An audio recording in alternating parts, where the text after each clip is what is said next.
ನಮಸ್ಕಾರ ವಿದ್ಯಾರ್ಥಿಗಳೇ. ಮಹಾಮಾಯ ಫೌಂಡೇಶನ್ ಹಾಗೂ ಮಣಿಪಾಲ್ ಫೌಂಡೇಶನ್ ವತಿಯಿಂದ ಈ ವರ್ಷದ SSLC ವಿದ್ಯಾರ್ಥಿಗಳಿಗೆ ಒಂದು SSLC ಪರೀಕ್ಷೆಯನ್ನು ಬರೀಲಿಕ್ಕೆ ಯಾವ ರೀತಿಯಲ್ಲಿ ಅನುಕೂಲ ಮಾಡಬಹುದು ಅನ್ನುವಂಥ ಒಂದು ಚಿಂತನೆಯ ಕಾರ್ಯಕ್ರಮ ಇವತ್ತು ನಾವು ನಡೆಸ್ತಾ ಇದ್ದೇವೆ. ಸೊ ಈ ವರ್ಷದ SSLC ಪರೀಕ್ಷೆ ಬರೆಯೋರಿಗೆ ಆಲ್ರೆಡಿ ಈಗ ಸುಮಾರು ದಿವಸದ ಲಾಂಗ್ ಗ್ಯಾಪ್ ಆಗಿದೆ. ಅಂದರೆ ಆ ಗ್ಯಾಪಲ್ಲಿ ನೀವು ಮನೆಯಲ್ಲಿ ಕೂತ್ಕೊಂಡು ನಿಂಪಾಡಿಗೆ ನೀವು ಓದ್ಕೊಳ್ಳುವಂಥದ್ದು, ಯಾಕಂದರೆ ಕೋವಿಡ್-19ನ ಈ ಪ್ಯಾಂಡಮಿಕ್ ಸಿಚುವೇಶನ್ನಲ್ಲಿ ನೀವು ನಿಮ್ಮ ಮನೆಯಲ್ಲಿ ಕೂತ್ಕೊಂಡು ನಿಮ್ಮ ಪಾಡಿಗೆ ನೀವು ಓದಿದ್ದೀರಿ.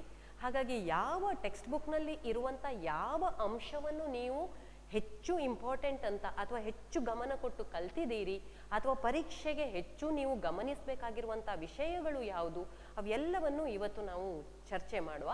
ಸೊ ಮೊದಲನೇದಾಗಿ ಇವತ್ತು ಈ ವಿಡಿಯೋದಲ್ಲಿ ನಾವು ಜೀವಶಾಸ್ತ್ರಕ್ಕೆ ಸಂಬಂಧಪಟ್ಟಂಥ ಒಂದು 2 ಪಾಠಗಳ ಬಗ್ಗೆ, ಅದರಲ್ಲಿರುವಂಥ ಇಂಪಾರ್ಟೆಂಟ್ ವಿಷಯಗಳ ಬಗ್ಗೆ ಪುನರ್ಮನನ ಮಾಡಿಕೊಳ್ಳುವ.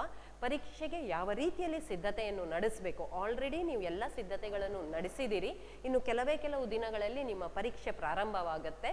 ಹಾಗಾಗಿ ಇಷ್ಟು ದಿವಸ ಓದಿದ್ದನ್ನು ಇನ್ನು ಇರುವ ಕೆಲವು ದಿನಗಳಲ್ಲಿ ಯಾವ ರೀತಿಯಲ್ಲಿ ಪುನರ್ಮನನ, ಯಾವ ರೀತಿಯಲ್ಲಿ ಅದನ್ನು ರಿಕಾಲಿಂಗ್ ಮಾಡ್ಕೊಳ್ಬೇಕು, ಎಲ್ಲೆಲ್ಲಿ ಟೆಕ್ಸ್ಟ್ ಬುಕ್ನಲ್ಲಿ ಯಾವ ಅಂಶಗಳಿವೆ, ಯಾವುದನ್ನು ನೀವು ತಲೆಯಲ್ಲಿ ಇಟ್ಕೊಂಡು ಪರೀಕ್ಷೆಯಲ್ಲಿ ಬರಿಬೇಕು, ಮತ್ತು ಕ್ವೆಶ್ಚನ್ ಪೇಪರಲ್ಲಿ ಯಾವ ಟೆಕ್ಸ್ಟ್ ಬುಕ್ಕಿನ ಯಾವ ಪೋರ್ಷನ್ನಿಂದ, ಅಂದರೆ ಯಾವ ಪರಿಕಲ್ಪನೆಯಿಂದ, ಯಾವ ಕಾನ್ಸೆಪ್ಟಿಂದ ಕ್ವೆಶನ್ಸ್ ರೈಸ್ ಆಗ್ತವೆ, ಇವೆಲ್ಲ ವಿಷಯಗಳನ್ನು ನಾವು ಇವತ್ತು ಒಂದು ಪುನರ್ಮನನ ಕಾರ್ಯಕ್ರಮದೊಂದಿಗೆ ಮಾಡ್ತಾ ಇದ್ದೇವೆ. ನೀವೆಲ್ಲರೂ ಇದರ ಲಾಭವನ್ನು ಪಡ್ಕೊಳ್ತೀರಿ ಅಂತ ಹೇಳ್ತಾ 1-2 ವಿಷಯ ಕ್ವೆಶನ್ ಪೇಪರ್ನ ವಿನ್ಯಾಸದ ಬಗ್ಗೆ. ಸೊ ಬಯಾಲಜಿಗೆ ಕನ್ಸರ್ನ್ ಆದಾಗೆ, ಜೀವಶಾಸ್ತ್ರಕ್ಕೆ ಸಂಬಂಧಪಟ್ಟ ಹಾಗೆ ಜೀವ ಜಗತ್ತು ಅಂತ ಕರಿತೇವೆ ನಾವು. ಸೊ ಜೀವ ಜಗತ್ತು ಕ್ವೆಶನ್ ಪೇಪರ್ನ ಬ್ಲೂ ಪ್ರಿಂಟ್ನಲ್ಲಿ ಸ್ವಲ್ಪ ಬದಲಾವಣೆಗಳು ಆಗಿರುವಂಥದ್ದು ನಿಮ್ಮ ಟೀಚರ್ಸ್ ನಿಮ್ಮ ಗಮನಕ್ಕೆ ತಂದಿರ್ತಾರೆ. ಸೊ ಜೀವ ಜಗತ್ತು ಅನ್ನುವಂಥ ಅಂಶದ ಅಡಿಯಲ್ಲಿ ಹೋದ ವರ್ಷದ ಹಾಗೆ ನಿಮಗೆ ಒಂದೊಂದು ಪಾಠಕ್ಕೆ ಪಾಠವಾರು ಅಂಕ ಹಂಚಿಕೆಯನ್ನು ಸ್ವಲ್ಪ ಬದಲಾವಣೆ ಮಾಡಿದ್ದಾರೆ. ಹಾಗಾಗಿ ಇಲ್ಲಿ ಜೀವ ಜಗತ್ತು ಅನ್ನುವಂಥ ಒಂದು ಹೆಡ್ಡಿಂಗ್ನ ಅಡಿಯಲ್ಲಿ ನಿಮ್ಮ ಜೀವಕ್ರಿಯೆ ಅನ್ನುವಂಥ ಪಾಠ ಬರ್ತದೆ, ಜೀವಕ್ರಿಯೆಗಳು ಅನ್ನುವಂತಹ ಪಾಠ ಬರ್ತದೆ. ಆಮೇಲೆ ನಿಯಂತ್ರಣ ಮತ್ತು ಸಹಭಾಗಿತ್ವ ಅನ್ನುವಂಥ ಪಾಠ ಬರ್ತದೆ, ನಿಯಂತ್ರಣ ಮತ್ತು ಸಹಭಾಗಿತ್ವ.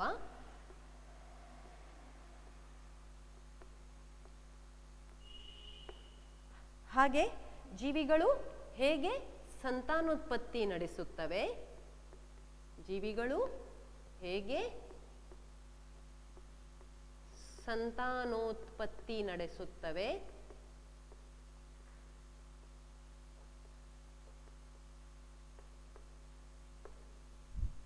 ಅನುವಂಶೀಯತೆ ಪಾಠ ಇದೆ, ನಮಗೆ ಗೊತ್ತಿದೆ ಅಲ್ವಾ, ಅನುವಂಶೀಯತೆ ಪಾಠ. ಆಮೇಲೆ ಕೊನೆಯದಾಗಿ ಒಂದು ಸುಲಭದ ಪಾಠ ಇದೆ, ಯಾವುದು, ನಮ್ಮ ಪರಿಸರ ಅನ್ನುವಂತಹ ಪಾಠ. ಇದು ಬಯಾಲಜಿಗೆ ಸಂಬಂಧಪಟ್ಟಂತ, ಜೀವಶಾಸ್ತ್ರಕ್ಕೆ ಸಂಬಂಧಪಟ್ಟಂತ ಪಾಠಗಳು. ಸೊ ನಮ್ಮ ಪರಿಸರ ಏನಿದೆ ಅದು ನೈಸರ್ಗಿಕ ಸಂಪನ್ಮೂಲ ಅನ್ನುವಂಥ ಹೆಡಿಂಗ್ ಅಲ್ಲಿ ಬರುತ್ತೆ. 2 ಪಾಠ ಇದೆ ಅಲ್ವಾ, ಫಿಸಿಕ್ಸಿಗೆ ಸಂಬಂಧಪಟ್ಟಂಥದ್ದು.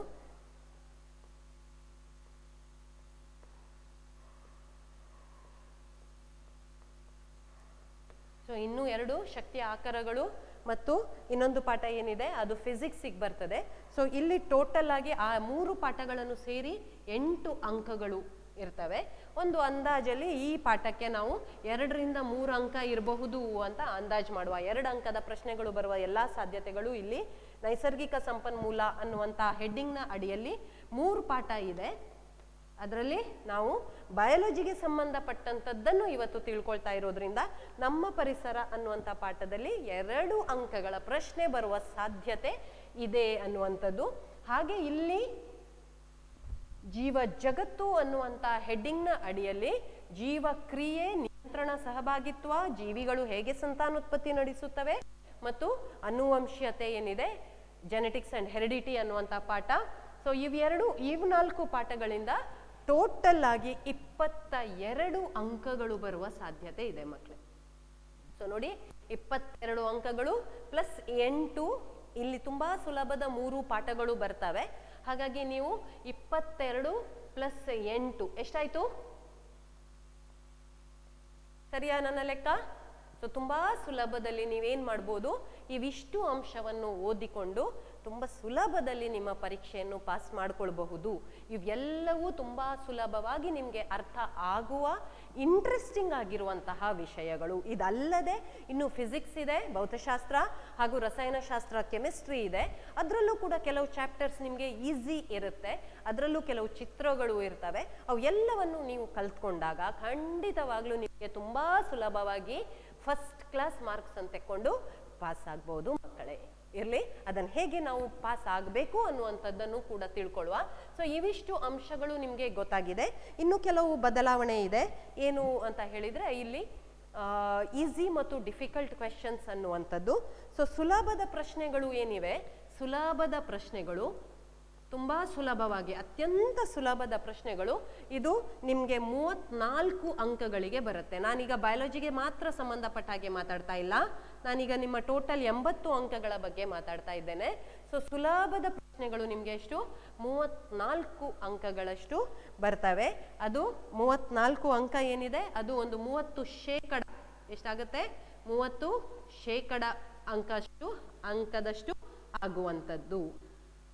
ಸೊ ಅದರ ನಂತರ ಸಾಧಾರಣದ ಪ್ರಶ್ನೆಗಳು, ಅಂದರೆ ತುಂಬ ಟಫ್ ಏನಿರುವುದಿಲ್ಲ ಅಂತ ಪ್ರಶ್ನೆಗಳು, ತುಂಬ ಸಾಧಾರಣದ ಪ್ರಶ್ನೆಗಳು, ಸಾಧಾರಣವಾಗಿರುವಂತಹ ಪ್ರಶ್ನೆಗಳು ಇವೆ.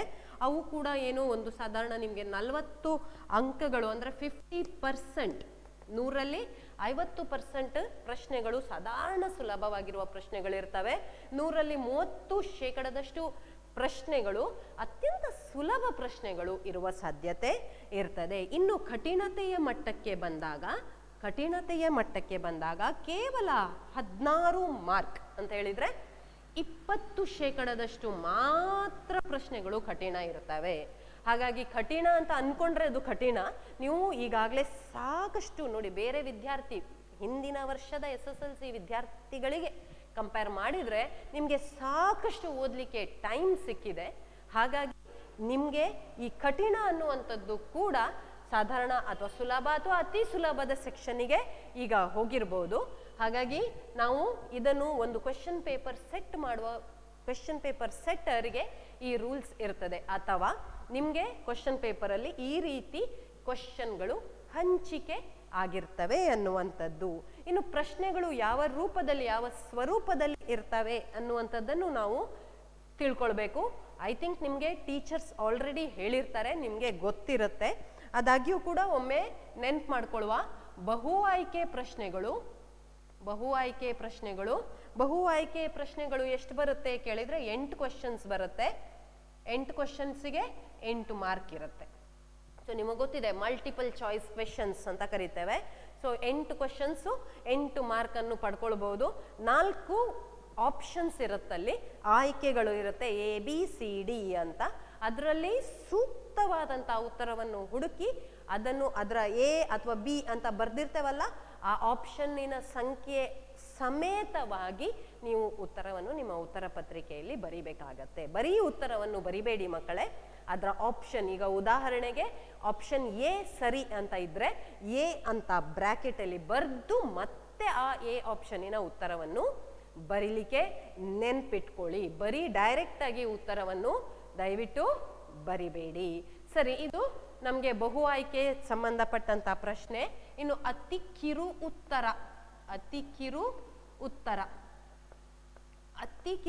ಅಂದ್ರೆ ಒಂದೇ ಒಂದು ವರ್ಡ್, ಒಂದು ಶಬ್ದದಲ್ಲಿ ಉತ್ತರಿಸುವಂಥದ್ದು. ನೋಡಿ, ಇವೆಲ್ಲ ಸುಲಭದ ಗುಂಪಿಗೆ ಬರುವಂಥದ್ದು. ಅತಿ ಕಿರು ಉತ್ತರಗಳು ಇರ್ತವೆ. ಒಂದು ವರ್ಡ್ ನೀವು ಬರೆದ್ರೆ ನಿಮಗೆ 1 ಕಂಪ್ಲೀಟ್ ಮಾರ್ಕ್ ಸಿಗುವಂಥದ್ದು. ಹಾಗಾಗಿ ಅತಿ ಕಿರು ಉತ್ತರಗಳು 8 ಕ್ವೆಶನ್ಸ್ ಇರ್ತವೆ. ಆ 8 ಕ್ವೆಶನಿಗೆ ನಿಮಗೆ 8 ಪೂರ್ತಿಯಾದಂಥ ಅಂಕಗಳು ಸಿಗುವ ಸಾಧ್ಯತೆ ಇರ್ತದೆ. ಸೊ ಇದು ಸುಲಭವಾಗಿ ನೀವು ಪಡ್ಕೊಳ್ಳಿಕ್ಕೆ ಸಾಧ್ಯ ಆಗುವಂತಹ ಪ್ರಶ್ನೆ. ದಯವಿಟ್ಟು ಕ್ವೆಶ್ಚನ್ ಪೇಪರಲ್ಲಿ ಇಂಥ ಅತಿ ಕಿರು ಉತ್ತರದ ಪ್ರಶ್ನೆಗಳನ್ನು ನೆಗ್ಲೆಕ್ಟ್ ಮಾಡಬೇಡಿ, ಇಗ್ನೋರ್ ಮಾಡಬೇಡಿ. ಓದಿ ಪ್ರಶ್ನೆಯನ್ನು ಸಮಾಧಾನವಾಗಿ ನಿಧಾನವಾಗಿ ಓದಿಕೊಳ್ಳಿ ಮತ್ತು ಅದಕ್ಕೆ ಟು ದ ಪಾಯಿಂಟ್ ನಿರ್ದಿಷ್ಟವಾದಂಥ ಉತ್ತರವನ್ನು ಬರೀರಿ. ಸುಮ್ಮನೆ ಇಂಥ ಪ್ರಶ್ನೆಗಳಿಗೆ ಸುಮ್ಮನೆ ಏನೋ ಗೊತ್ತಿದ್ದ ಉತ್ತರವನ್ನು ಬರೀಲಿಕ್ಕೆ ಆಗುವುದಿಲ್ಲ. ಹೆಚ್ಚಾಗಿ ಇಂಥ ಪ್ರಶ್ನೆಗಳು ಸುಲಭ ಇದ್ದಾಗ್ಯೂ ಕೂಡ ಅದಕ್ಕೆ ಒಂದು ಪರ್ಫೆಕ್ಟ್ ಆನ್ಸರ್ ಬೇಕಾಗತ್ತೆ. ಅಂದರೆ ನಿರ್ದಿಷ್ಟವಾದಂಥ ಒಂದು ಶಬ್ದ, ಒಂದು ವರ್ಡ್, ಒಂದು ಆನ್ಸರ್ ಏನಿದೆ, ಉತ್ತರ ಅದೇ ಬೇಕಾಗತ್ತೆ. ಹಾಗಾಗಿ ನಿಧಾನದಲ್ಲಿ ಪ್ರಶ್ನೆಯನ್ನು ಓದಿದ್ರೆ ಖಂಡಿತವಾಗ್ಲೂ ನೀವು ಅದಕ್ಕೆ ಪರ್ಫೆಕ್ಟ್ ಉತ್ತರವನ್ನು ಬರೀಲಿಕ್ಕೆ ಸಾಧ್ಯ ಆಗತ್ತೆ ಮಕ್ಕಳೇ. ಸೊ ನೆಕ್ಸ್ಟ್ ಹೋಗುವ ಕಿರು ಉತ್ತರ. ನೆಕ್ಸ್ಟ್ ಯಾವುದು? ಕಿರು ಉತ್ತರ ಅಂದ್ರೆ ತುಂಬಾ ಸಣ್ಣ ಉತ್ತರ ಬರೆಯುವಂಥದ್ದು, ತುಂಬಾ ಲೆಂದಿ ಆನ್ಸರ್ಸ್ ಇರುವುದಿಲ್ಲ, ಸಣ್ಣ ಉತ್ತರ ಬರೆಯುವಂಥದ್ದು. ಸೊ ಅವು 8 ಕ್ವೆಶನ್ಸ್ ಇರ್ತವೆ, 16 ಮಾರ್ಕ್ ಅಂತ ಹೇಳಿದ್ರೆ 8 ಕ್ವೆಶನ್ಸ್ ಇದೆ, 16 ಮಾರ್ಕ್ ಹೇಳಿದ್ರೆ ಈ ಕಿರು ಉತ್ತರ ಒಂದೊಂದು ಪ್ರಶ್ನೆಗೆ ಎಷ್ಟು ಮಾರ್ಕ್ ಆಯ್ತು? 2 ಮಾರ್ಕ್ ಆಯ್ತು ಅಲ್ವಾ? 2 ಮಾರ್ಕ್ ಕ್ವೆಶನ್ಸ್ ಅಂತ ಹೇಳ್ಬೋದು ನಾವು. 2 ಅಂಕಗಳು ಒಂದೊಂದು ಪ್ರಶ್ನೆಗಿರುತ್ತೆ. ಹೆಚ್ಚಾಗಿ ಇಂಥ ಪ್ರಶ್ನೆಗಳು ಯಾವುದು ನಿಮಗೆ ಗುಣಲಕ್ಷಣಗಳು ಇರ್ಬೋದು, ಉಪಯೋಗಗಳು ಇರ್ಬೋದು, ಕಾರ್ಯ ಇರ್ಬೋದು, ರಚನೆ ಇರ್ಬೋದು, ಚಿತ್ರ ಇರ್ಬೋದು, ಇಂಥ ಪ್ರಶ್ನೆಗಳು ಬರ್ತವೆ. ಜೊತೆಯಲ್ಲಿ ಆ ಪ್ರಶ್ನೆಗಳಿಗೆ ನೀವು ಟು ದ ಪಾಯಿಂಟ್ ಆನ್ಸರ್ಸ್ ಬರೆಯೋದು ತುಂಬಾ ಇಂಪಾರ್ಟೆಂಟ್ ಆಗಿರ್ತದೆ. 2 ಮಾರ್ಕ್ಸ್ ಕ್ವೆಶನ್ಸ್ ಇರೋದ್ರಿಂದ ಕೆಲವೊಮ್ಮೆ 2 ಪಾಯಿಂಟ್ಸ್ ಇಲ್ಲದಿದ್ರೆ 4 ಪಾಯಿಂಟ್ಸ್ ಬರೆಯುವ ಅವಶ್ಯಕತೆ ಇರ್ತದೆ. ಹೆಚ್ಚಾಗಿ ನಿಮ್ಮ ಕ್ವೆಶನ್ ಪೇಪರ್ ಅಲ್ಲಿ ಕ್ವೆಶನ್ ಅಲ್ಲಿ ನಿರ್ದಿಷ್ಟವಾಗಿ ಪ್ರಶ್ನೆಯಲ್ಲಿ ಹೇಳಿರ್ತಾರೆ 2 ಉಪಯೋಗಗಳನ್ನು ಬರೆಯಿರಿ, 4 ಗುಣಲಕ್ಷಣವನ್ನು ಬರೆಯಿರಿ, ಈ ರೀತಿ ಸ್ಪಷ್ಟವಾಗಿ ನಿಮಗೆ ಹೇಳಿರ್ತಾರೆ. ಸೊ ಅದನ್ನು ನೋಡಿಕೊಂಡು ಪ್ರಶ್ನೆಯನ್ನು ಜಾಗರೂಕತೆಯಿಂದ ಓದಿಕೊಂಡು ನಂತರ ಉತ್ತರ ಬರೀಲಿಕ್ಕೆ ಪ್ರಯತ್ನ ಮಾಡಿ. ಇನ್ನು ದೀರ್ಘ ಉತ್ತರ. ಸೊ ದೀರ್ಘ ಉತ್ತರ ಏನಿದೆ ಅದು 9 ಪ್ರಶ್ನೆಗಳು ಇರ್ತವೆ. ಸೊ 9 ಪ್ರಶ್ನೆಗಳಿಗೆ 27 ಅಂಕಗಳು ಇರ್ತವೆ. 9 ಪ್ರಶ್ನೆಗಳಿದ್ದು 27 ಅಂಕಗಳು ಇರ್ತವೆ. ಸೊ ದೀರ್ಘ ಉತ್ತರ ಅಂತ ಹೇಳಿದ್ರೆ ಮೋಸ್ಟ್ಲಿ ಇದು ನಿಮಗೆ ಹೆಚ್ಚಾಗಿ 3 ಮಾರ್ಕ್ಸ್ ಕ್ವೆಶನ್ಸ್ ಇರುತ್ತೆ. 3 ಮಾರ್ಕ್ಸ್ ಕ್ವೆಶನ್ಸ್ ಇರುತ್ತೆ. ಕೆಲವೊಮ್ಮೆ ಈ 3 ಮಾರ್ಕ್ಸ್ ಕ್ವೆಶನ್ಸ್ ಅಲ್ಲೂ ಕೂಡ ನೀವೇನ್ ಮಾಡ್ಬೋದು ಹೇಳಿದ್ರೆ 2 ಮತ್ತು 1 ಮಾರ್ಕಿನ ಕ್ವೆಶನ್ನಿನ ಕಾಂಬಿನೇಷನ್ ಅನ್ನು ಎಕ್ಸ್ಪೆಕ್ಟ್ ಮಾಡ್ಬೋದು. ಅಂತ ಹೇಳಿದ್ರೆ ಎ ಬಿ ಅಂತ ಕೊಟ್ಟಿರ್ತಾರೆ. ಎ ಯಲ್ಲಿ ಒಂದು 2 ಮಾರ್ಕಿನ ಪ್ರಶ್ನೆ ಇರುತ್ತೆ, ಬಿ ಯಲ್ಲಿ ಒಂದು 1 ಮಾರ್ಕಿನ ಪ್ರಶ್ನೆ ಇರುತ್ತೆ. ಹಾಗಾಗಿ ಇದು ಕೂಡ ನಿಮಗೆ ಸುಲಭವಾಗಿ ಪ್ರಯತ್ನ ಮಾಡಲಿಕ್ಕೆ ಆಗುವಂಥದ್ದು. ಸೊ ನೀವು ಚೆನ್ನಾಗಿ ಓದ್ಕೊಂಡು ಹೋದ್ರೆ ನಿಮಗೆ ಯಾವುದೇ ರೀತಿಯ ಪ್ರಶ್ನೆಗಳು ಉತ್ತರಿಸಲಿಕ್ಕೆ ಕಷ್ಟ ಆಗದೇ ಇರುತ್ತೆ. ಓಕೆ, ಸೊ ನೆಕ್ಸ್ಟ್ ಪುನಃ ಇನ್ನೊಂದು ರೀತಿಯ ದೀರ್ಘ ಉತ್ತರದ ಫಾರ್ಮ್ಯಾಟ್ ಇರುತ್ತೆ. ಅಲ್ಲಿ ನಿಮಗೆ 4 ಕ್ವೆಶನ್ಸ್ ಇರುತ್ತೆ, 16 ಮಾರ್ಕ್ ಇರುತ್ತೆ. ಸೊ ನಿಮಗೆ ಗೊತ್ತಾಯ್ತು ಇದು 4 ಮಾರ್ಕಿನ ಕ್ವೆಶನ್ಸ್ ಅಂತ ಹೇಳಿ. ಸೊ 4 ಮಾರ್ಕಿನ 4 ಪ್ರಶ್ನೆಗಳು ಇರುವಂಥದ್ದು. ಆಮೇಲೆ ಕೊನೆಯದಾಗಿ ಒಂದು ಏನ್ ಬರುತ್ತೆ,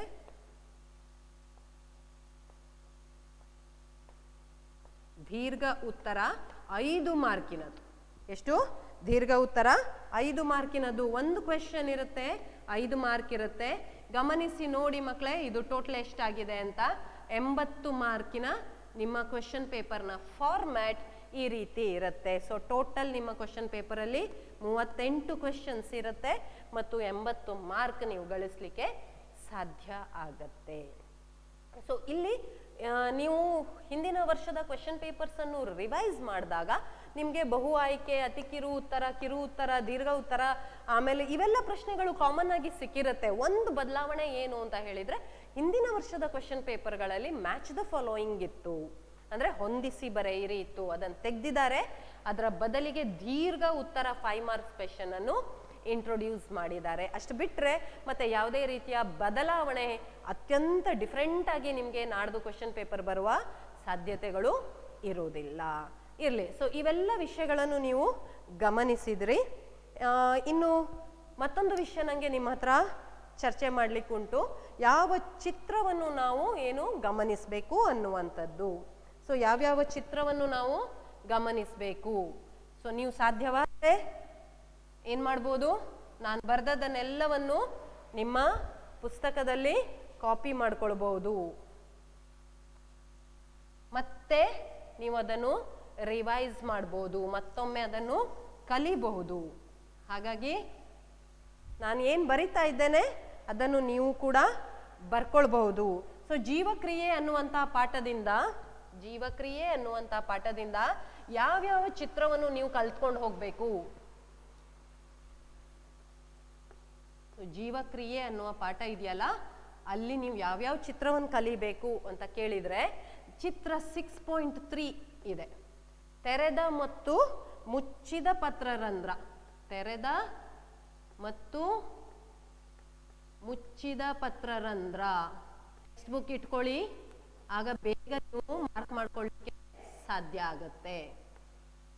ತೆರೆದ ಹಾಗೂ ಮುಚ್ಚಿದ ಪತ್ರರಂಧ್ರ ಪೇಜ್ ನಂಬರ್ 76ರಲ್ಲಿ ಸಿಗುತ್ತೆ ನಿಮ್ಗೆ ಈ ಚಿತ್ರವನ್ನು. ಸೊ ಇದು ಒಂದು 2 ಮಾರ್ಕಿಗೆ ಚಿತ್ರ ಬರ್ಬೋದು, ಚಿತ್ರ ಆಧಾರಿತ ಪ್ರಶ್ನೆ ಬರ್ಬೋದು. ಮಕ್ಕಳೇ ಇನ್ನೊಂದು ಗಮನಿಸಿ, ನೀವು ಟೆಕ್ಸ್ಟ್ ಬುಕ್ಕಲ್ಲಿ ನಾನು ಏನು ಚಿತ್ರ ಬರಿತಾ ಇದ್ದೇನೆ ಲಿಸ್ಟ್, ಆ ಚಿತ್ರವನ್ನು ಮಾತ್ರ ಓದಿಕೊಂಡು ಹೋದ್ರೆ ಸಾಲುದಿಲ್ಲ. ಯಾಕಂದ್ರೆ ಬ್ಲೂ ಪ್ರಿಂಟಲ್ಲಿ ನಮಗೆ ಚಿತ್ರದ ಪಟ್ಟಿ ಕೊಟ್ಟಿದ್ದಾರೆ ಕರೆ. ನಾನು ನಿಮಗೆ ಇವತ್ತು ಬಯಾಲಜಿಗೆ ಸಂಬಂಧಪಟ್ಟ ಹಾಗೆ ಯಾವ್ಯಾವ ಚಿತ್ರ ಪರೀಕ್ಷೆಯಲ್ಲಿ ಬರುತ್ತೆ ಅಂತ ಹೇಳಬಲ್ಲೆ, ಆದರೆ ಚಿತ್ರಾಧಾರಿತ ಪ್ರಶ್ನೆಗಳು ಬರ್ತವೆ. ಚಿತ್ರವನ್ನು ಕ್ವಶನ್ ಪೇಪರಲ್ಲಿ ನಮೂದಿಸಿ, ಚಿತ್ರವನ್ನು ಕ್ವಶನ್ ಪೇಪರಲ್ಲಿ ಕೊಟ್ಟು, ಆ ಚಿತ್ರದ ಮೇಲೆ, ಆ ಭಾಗಗಳ ಮೇಲೆ, ಆ ಚಿತ್ರದ ಕಾರ್ಯದ ಮೇಲೆ, ಆ ಚಿತ್ರದ ಸ್ಥಳ ಅದು ಎಲ್ಲಿದೆ ಅನ್ನುವಂಥದ್ರ ಮೇಲೆ ನಿಮಗೆ ಪ್ರಶ್ನೆಗಳು ಬರ್ತವೆ.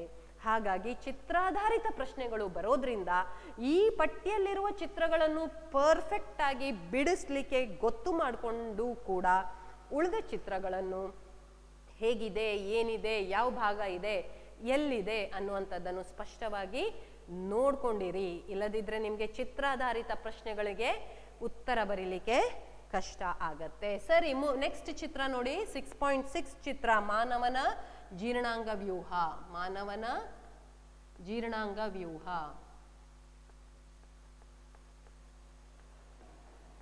ಸೊ ಮಾನವನ ಜೀರ್ಣಾಂಗ ವ್ಯೂಹ ಪೇಜ್ ನಂಬರ್ 81 ಅಲ್ಲಿ ಸಿಗುತ್ತೆ. ಭಾಗ 1 ಅಲ್ವಾ ಇದು ನಾವು ಮಾತಾಡ್ತಾ ಇರುವಂತದ್ದು, ಭಾಗ 1 ಟೆಕ್ಸ್ಟ್ ಬುಕ್ ಬಗ್ಗೆ. ಹಾಗಾಗಿ ಅದನ್ನು ತೆಗೆದು, ಪುಸ್ತಕ ತೆಗೆದು ಹುಡುಕಿ ಮಾರ್ಕ್ ಮಾಡ್ಕೊಳ್ಳಿ.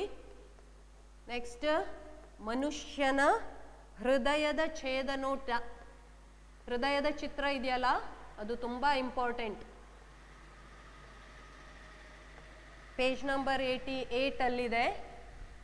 ಹಾಗೆ 6.13 ಅಲ್ಲಿ ಮನುಷ್ಯನ ವಿಸರ್ಜನಾಂಗ ವ್ಯೂಹ. ಮನುಷ್ಯನ ವಿಸರ್ಜನಾಂಗ ವ್ಯೂಹ ಇದೆ, ಅದು ಕೂಡ ಮುಖ್ಯವಾಗಿರುವಂತಹ ಚಿತ್ರ.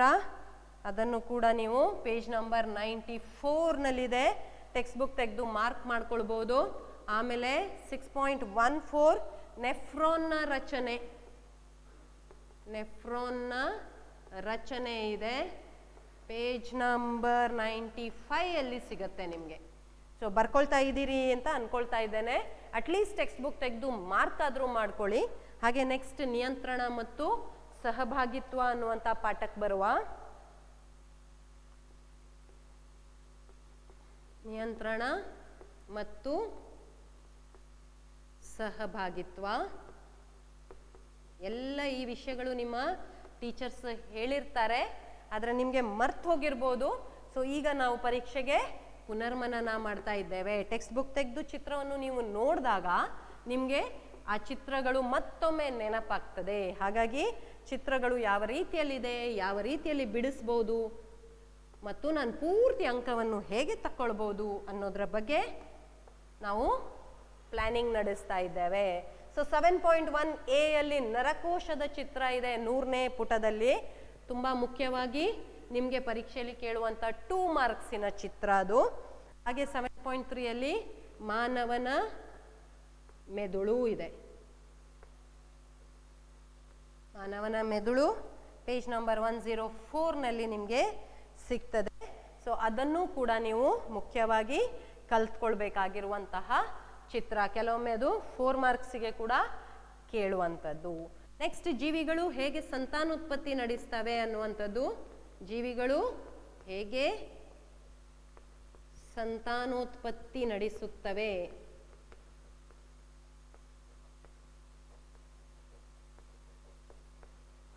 ಜೀವಿಗಳು ಹೇಗೆ ಸಂತಾನೋತ್ಪತ್ತಿ ನಡೆಸುತ್ತವೆ. ಇಲ್ಲಿ ಕೂಡ ನೀವು 8.7 ಮತ್ತು 8.8 ಅಂತ 2 ಚಿತ್ರ ನೋಡ್ಬೋದು. ಒಂದು ಹೂವಿನ ನೀಳಛೇದ ಭಾಗ, ಒಂದು ಹೂವಿನ ನೀಳಛೇದ ಭಾಗ,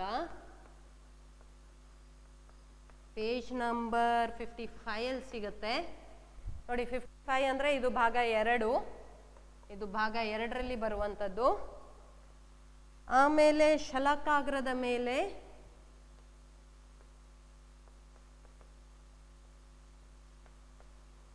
ಪರಾಗದ ಮೊಳೆಯುವಿಕೆ,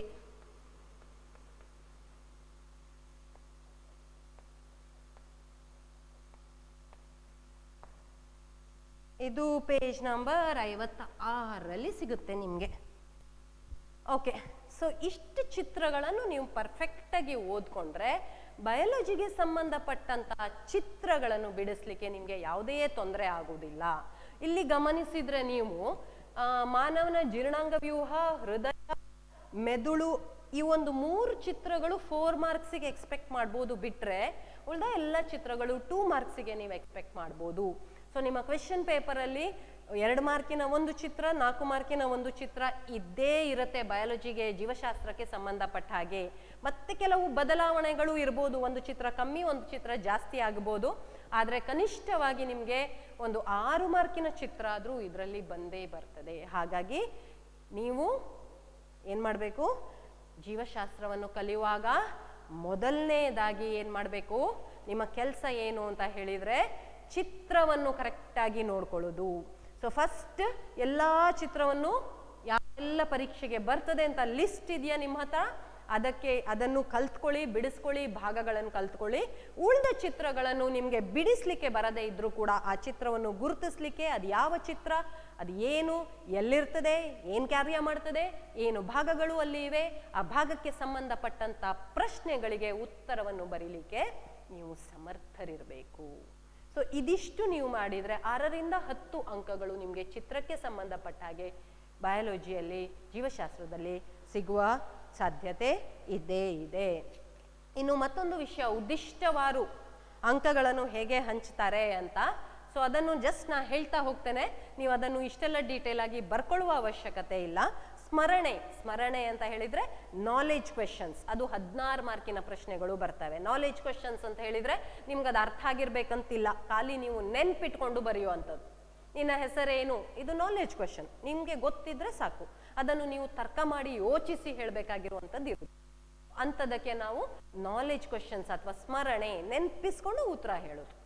ಸೊ ಮಾಡಿಕೊಂಡು ಡೈರೆಕ್ಟಾಗಿ ಉತ್ತರ ಹೇಳ್ತೇವಲ್ಲ, ಅಂಥ ಪ್ರಶ್ನೆಗಳು 16 ಮಾರ್ಕಿದ್ದು ಬರ್ತದೆ. ಸೊ ನಿಮಗೆ ಅರ್ಥ ಆಗಿಲ್ಲ, ಇದು ತುಂಬ ಕಷ್ಟ ಇದೆ, ಇದು ಅರ್ಥ ಆಗಿಲ್ಲ ಅಂತಾದರೂ ಕೂಡ ನೀವು ಡೈರೆಕ್ಟಾಗಿ ಏನು ನೆನಪು, ಕ್ಲಾಸ್ ರೂಮಲ್ಲಿ ಟೀಚರ್ ಹೇಳ್ಕೊಟ್ಟಂಥ ಪಾಠ, ಮ್ಯಾಮ್ ಹೇಳ್ಕೊಟ್ಟಂಥ ಪಾಠ ನೆನಪು ಮಾಡಿಕೊಂಡು ಮನೆಯಲ್ಲಿ ನೀವು ರಿವೈಸ್ ಮಾಡಿರುವಂಥದ್ದು, ಟೆಕ್ಸ್ಟ್ ಬುಕ್ ಓದಿರುವಂಥದ್ದನ್ನು ನೆನಪು ಮಾಡಿಕೊಂಡು 16 ಮಾರ್ಕನ್ನು ಖಂಡಿತವಾಗಿ ಪಡಿಬೋದು ಮಕ್ಕಳೇ.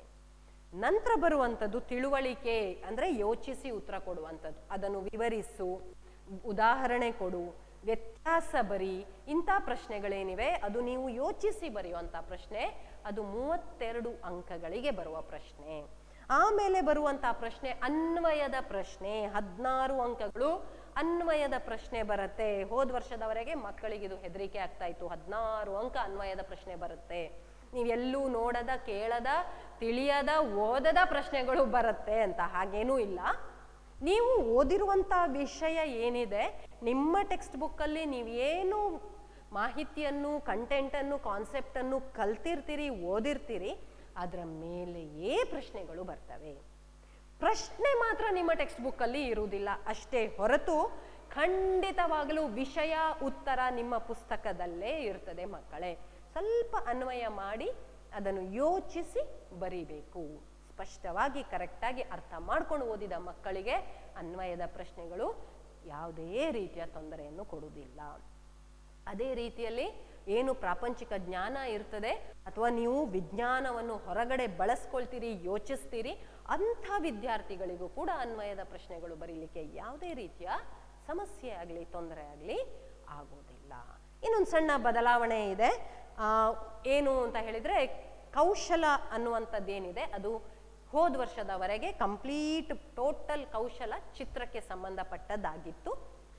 16 ಮಾರ್ಕು ಚಿತ್ರಕ್ಕೆ ಬರ್ತಾ ಇತ್ತು. ಆದರೆ ಈಗ ಏನು ಮಾಡಿದ್ದಾರೆ ಹೇಳಿದರೆ, ಅದರಲ್ಲಿ 12 ಮಾರ್ಕು ಚಿತ್ರಕ್ಕೆ ಕೊಟ್ಟಿದ್ದಾರೆ. ಅದರ ನಂತರ 4 ಮಾರ್ಕನ್ನು ಅಲ್ಲೇ ಕೌಶಲದಲ್ಲಿ ಒಡೆದು ಅದನ್ನು ಉನ್ನತ ಮಟ್ಟದ ಆಲೋಚನಾ ಕೌಶಲ ಅಂತ ಮಾಡಿದ್ದಾರೆ. ಉನ್ನತ ಮಟ್ಟದ ಆಲೋಚನಾ ಕೌಶಲ ಅಂತ ಅಲ್ಲಿ ಒಂದು 4 ಮಾರ್ಕ್, ಅಂದರೆ ಜಸ್ಟ್ 5% ಅಷ್ಟೇ. ಹೆದರಬೇಡಿ, ಜಸ್ಟ್ 5% ಕ್ವಶನ್ ಪೇಪರಲ್ಲಿ ನಿಮಗೆ ಅಂಥ ಪ್ರಶ್ನೆಗಳು ಇರುತ್ತೆ. ಈ ವರ್ಷ ಆ ಕ್ವಶನ್ ಪೇಪರನ್ನು ಹೊಸದಾಗಿ ನೀವು ನೋಡ್ತೀರಿ.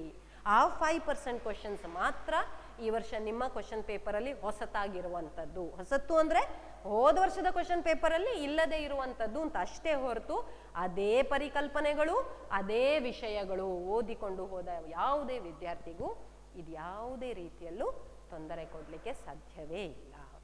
ಸರಿ, ನಾವು ಇಷ್ಟೊತ್ತು ಏನು ಮಾಡಿದ್ವಿ? ಕ್ವಶನ್ ಪೇಪರ್ ಅನಲೈಸ್ ಮಾಡಿದ್ವಿ.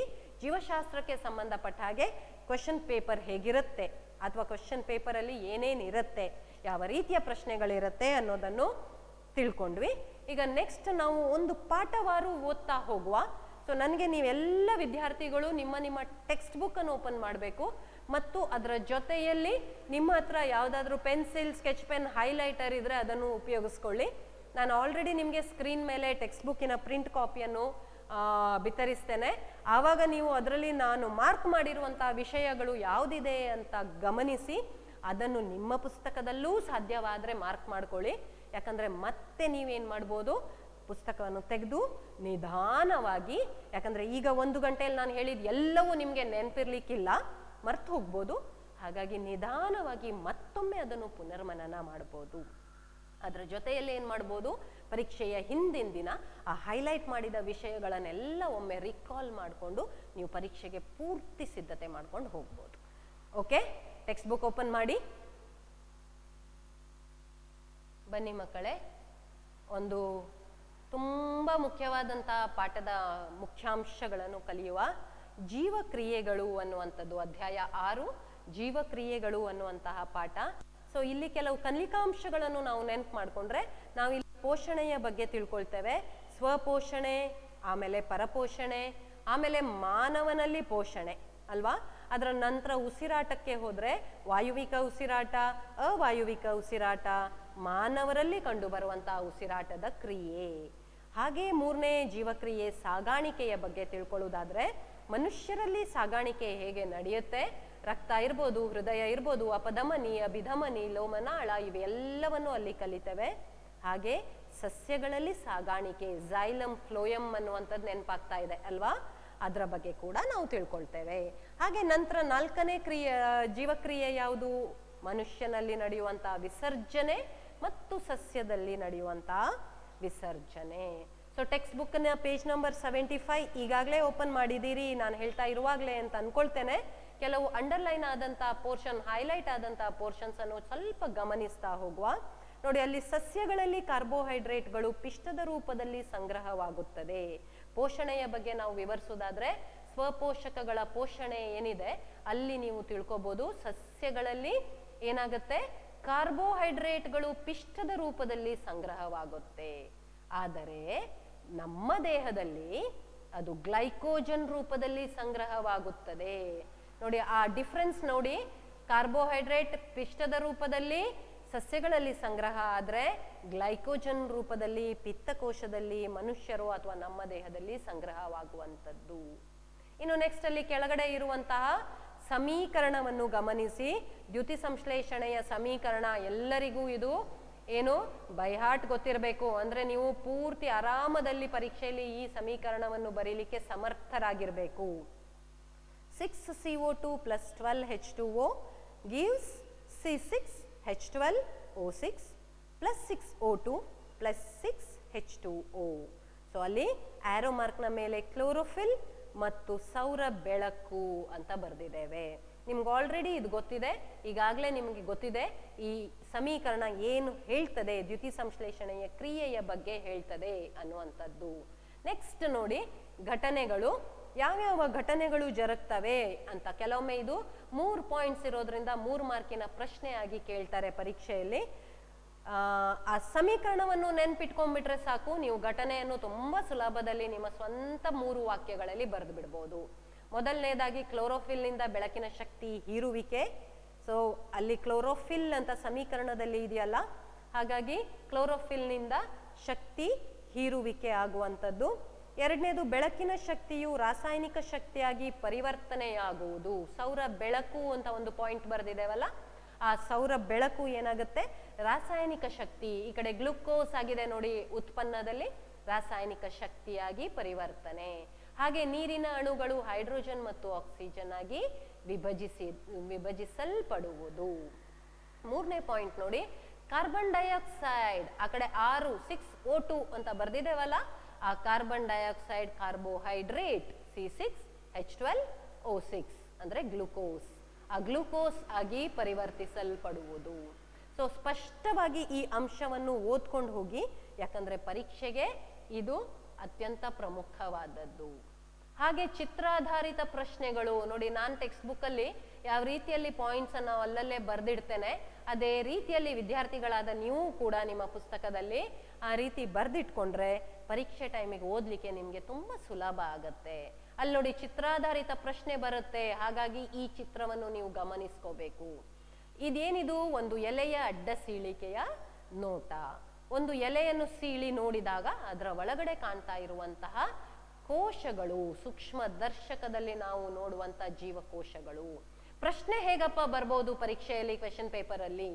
ಕ್ಲೋರೋಪ್ಲಾಸ್ಟ್ ಅನ್ನು ಗುರುತಿಸಿ ಅಂತ ಬರ್ಬೋದು, ಅಥವಾ ಹಸಿರು ಚುಕ್ಕೆಗಳು ಕಾಣ್ತಾ ಇದೆಯಲ್ಲ ಅದು ಏನು ಅಂತ ಪ್ರಶ್ನೆ ಬರ್ಬೋದು. ಅಲ್ಲಿ ಚಿತ್ರದಲ್ಲಿ ಕಾಣ್ತಾ ಇರುವಂತಹ ಹಸಿರು ಚುಕ್ಕೆಗಳನ್ನು ಹೆಸರಿಸಿ, ಗುರುತಿಸಿ ಅಂತ ಬರ್ಬೋದು. ಅಥವಾ ಕಾವಲು ಕೋಶಗಳನ್ನು ಗುರುತಿಸಿ ಅಂತ ಪ್ರಶ್ನೆ ಬರ್ಬೋದು. ಪತ್ರ ಹರಿತನ್ನು ಗುರುತಿಸಿ, ಕಾವಲು ಕೋಶವನ್ನು ಗುರುತಿಸಿ, ಅಥವಾ ಗಾಳಿ ತುಂಬಿದ ಅವಕಾಶಗಳು ಯಾಕೆ ಇದೆ ಇಲ್ಲಿ, ಇಂತಹ ಪ್ರಶ್ನೆಗಳು ನಿಮಗೆ ಪರೀಕ್ಷೆಗೆ ಬರಬಹುದು ಮತ್ತು ಸುಲಭವಾಗಿ ನೀವು ಅದನ್ನು ಉತ್ತರಿಸಬಹುದು. ಯಾಕೆ ಗಾಳಿ ತುಂಬಿದ ಕೋಶಗಳಿವೆ ಇಲ್ಲಿ?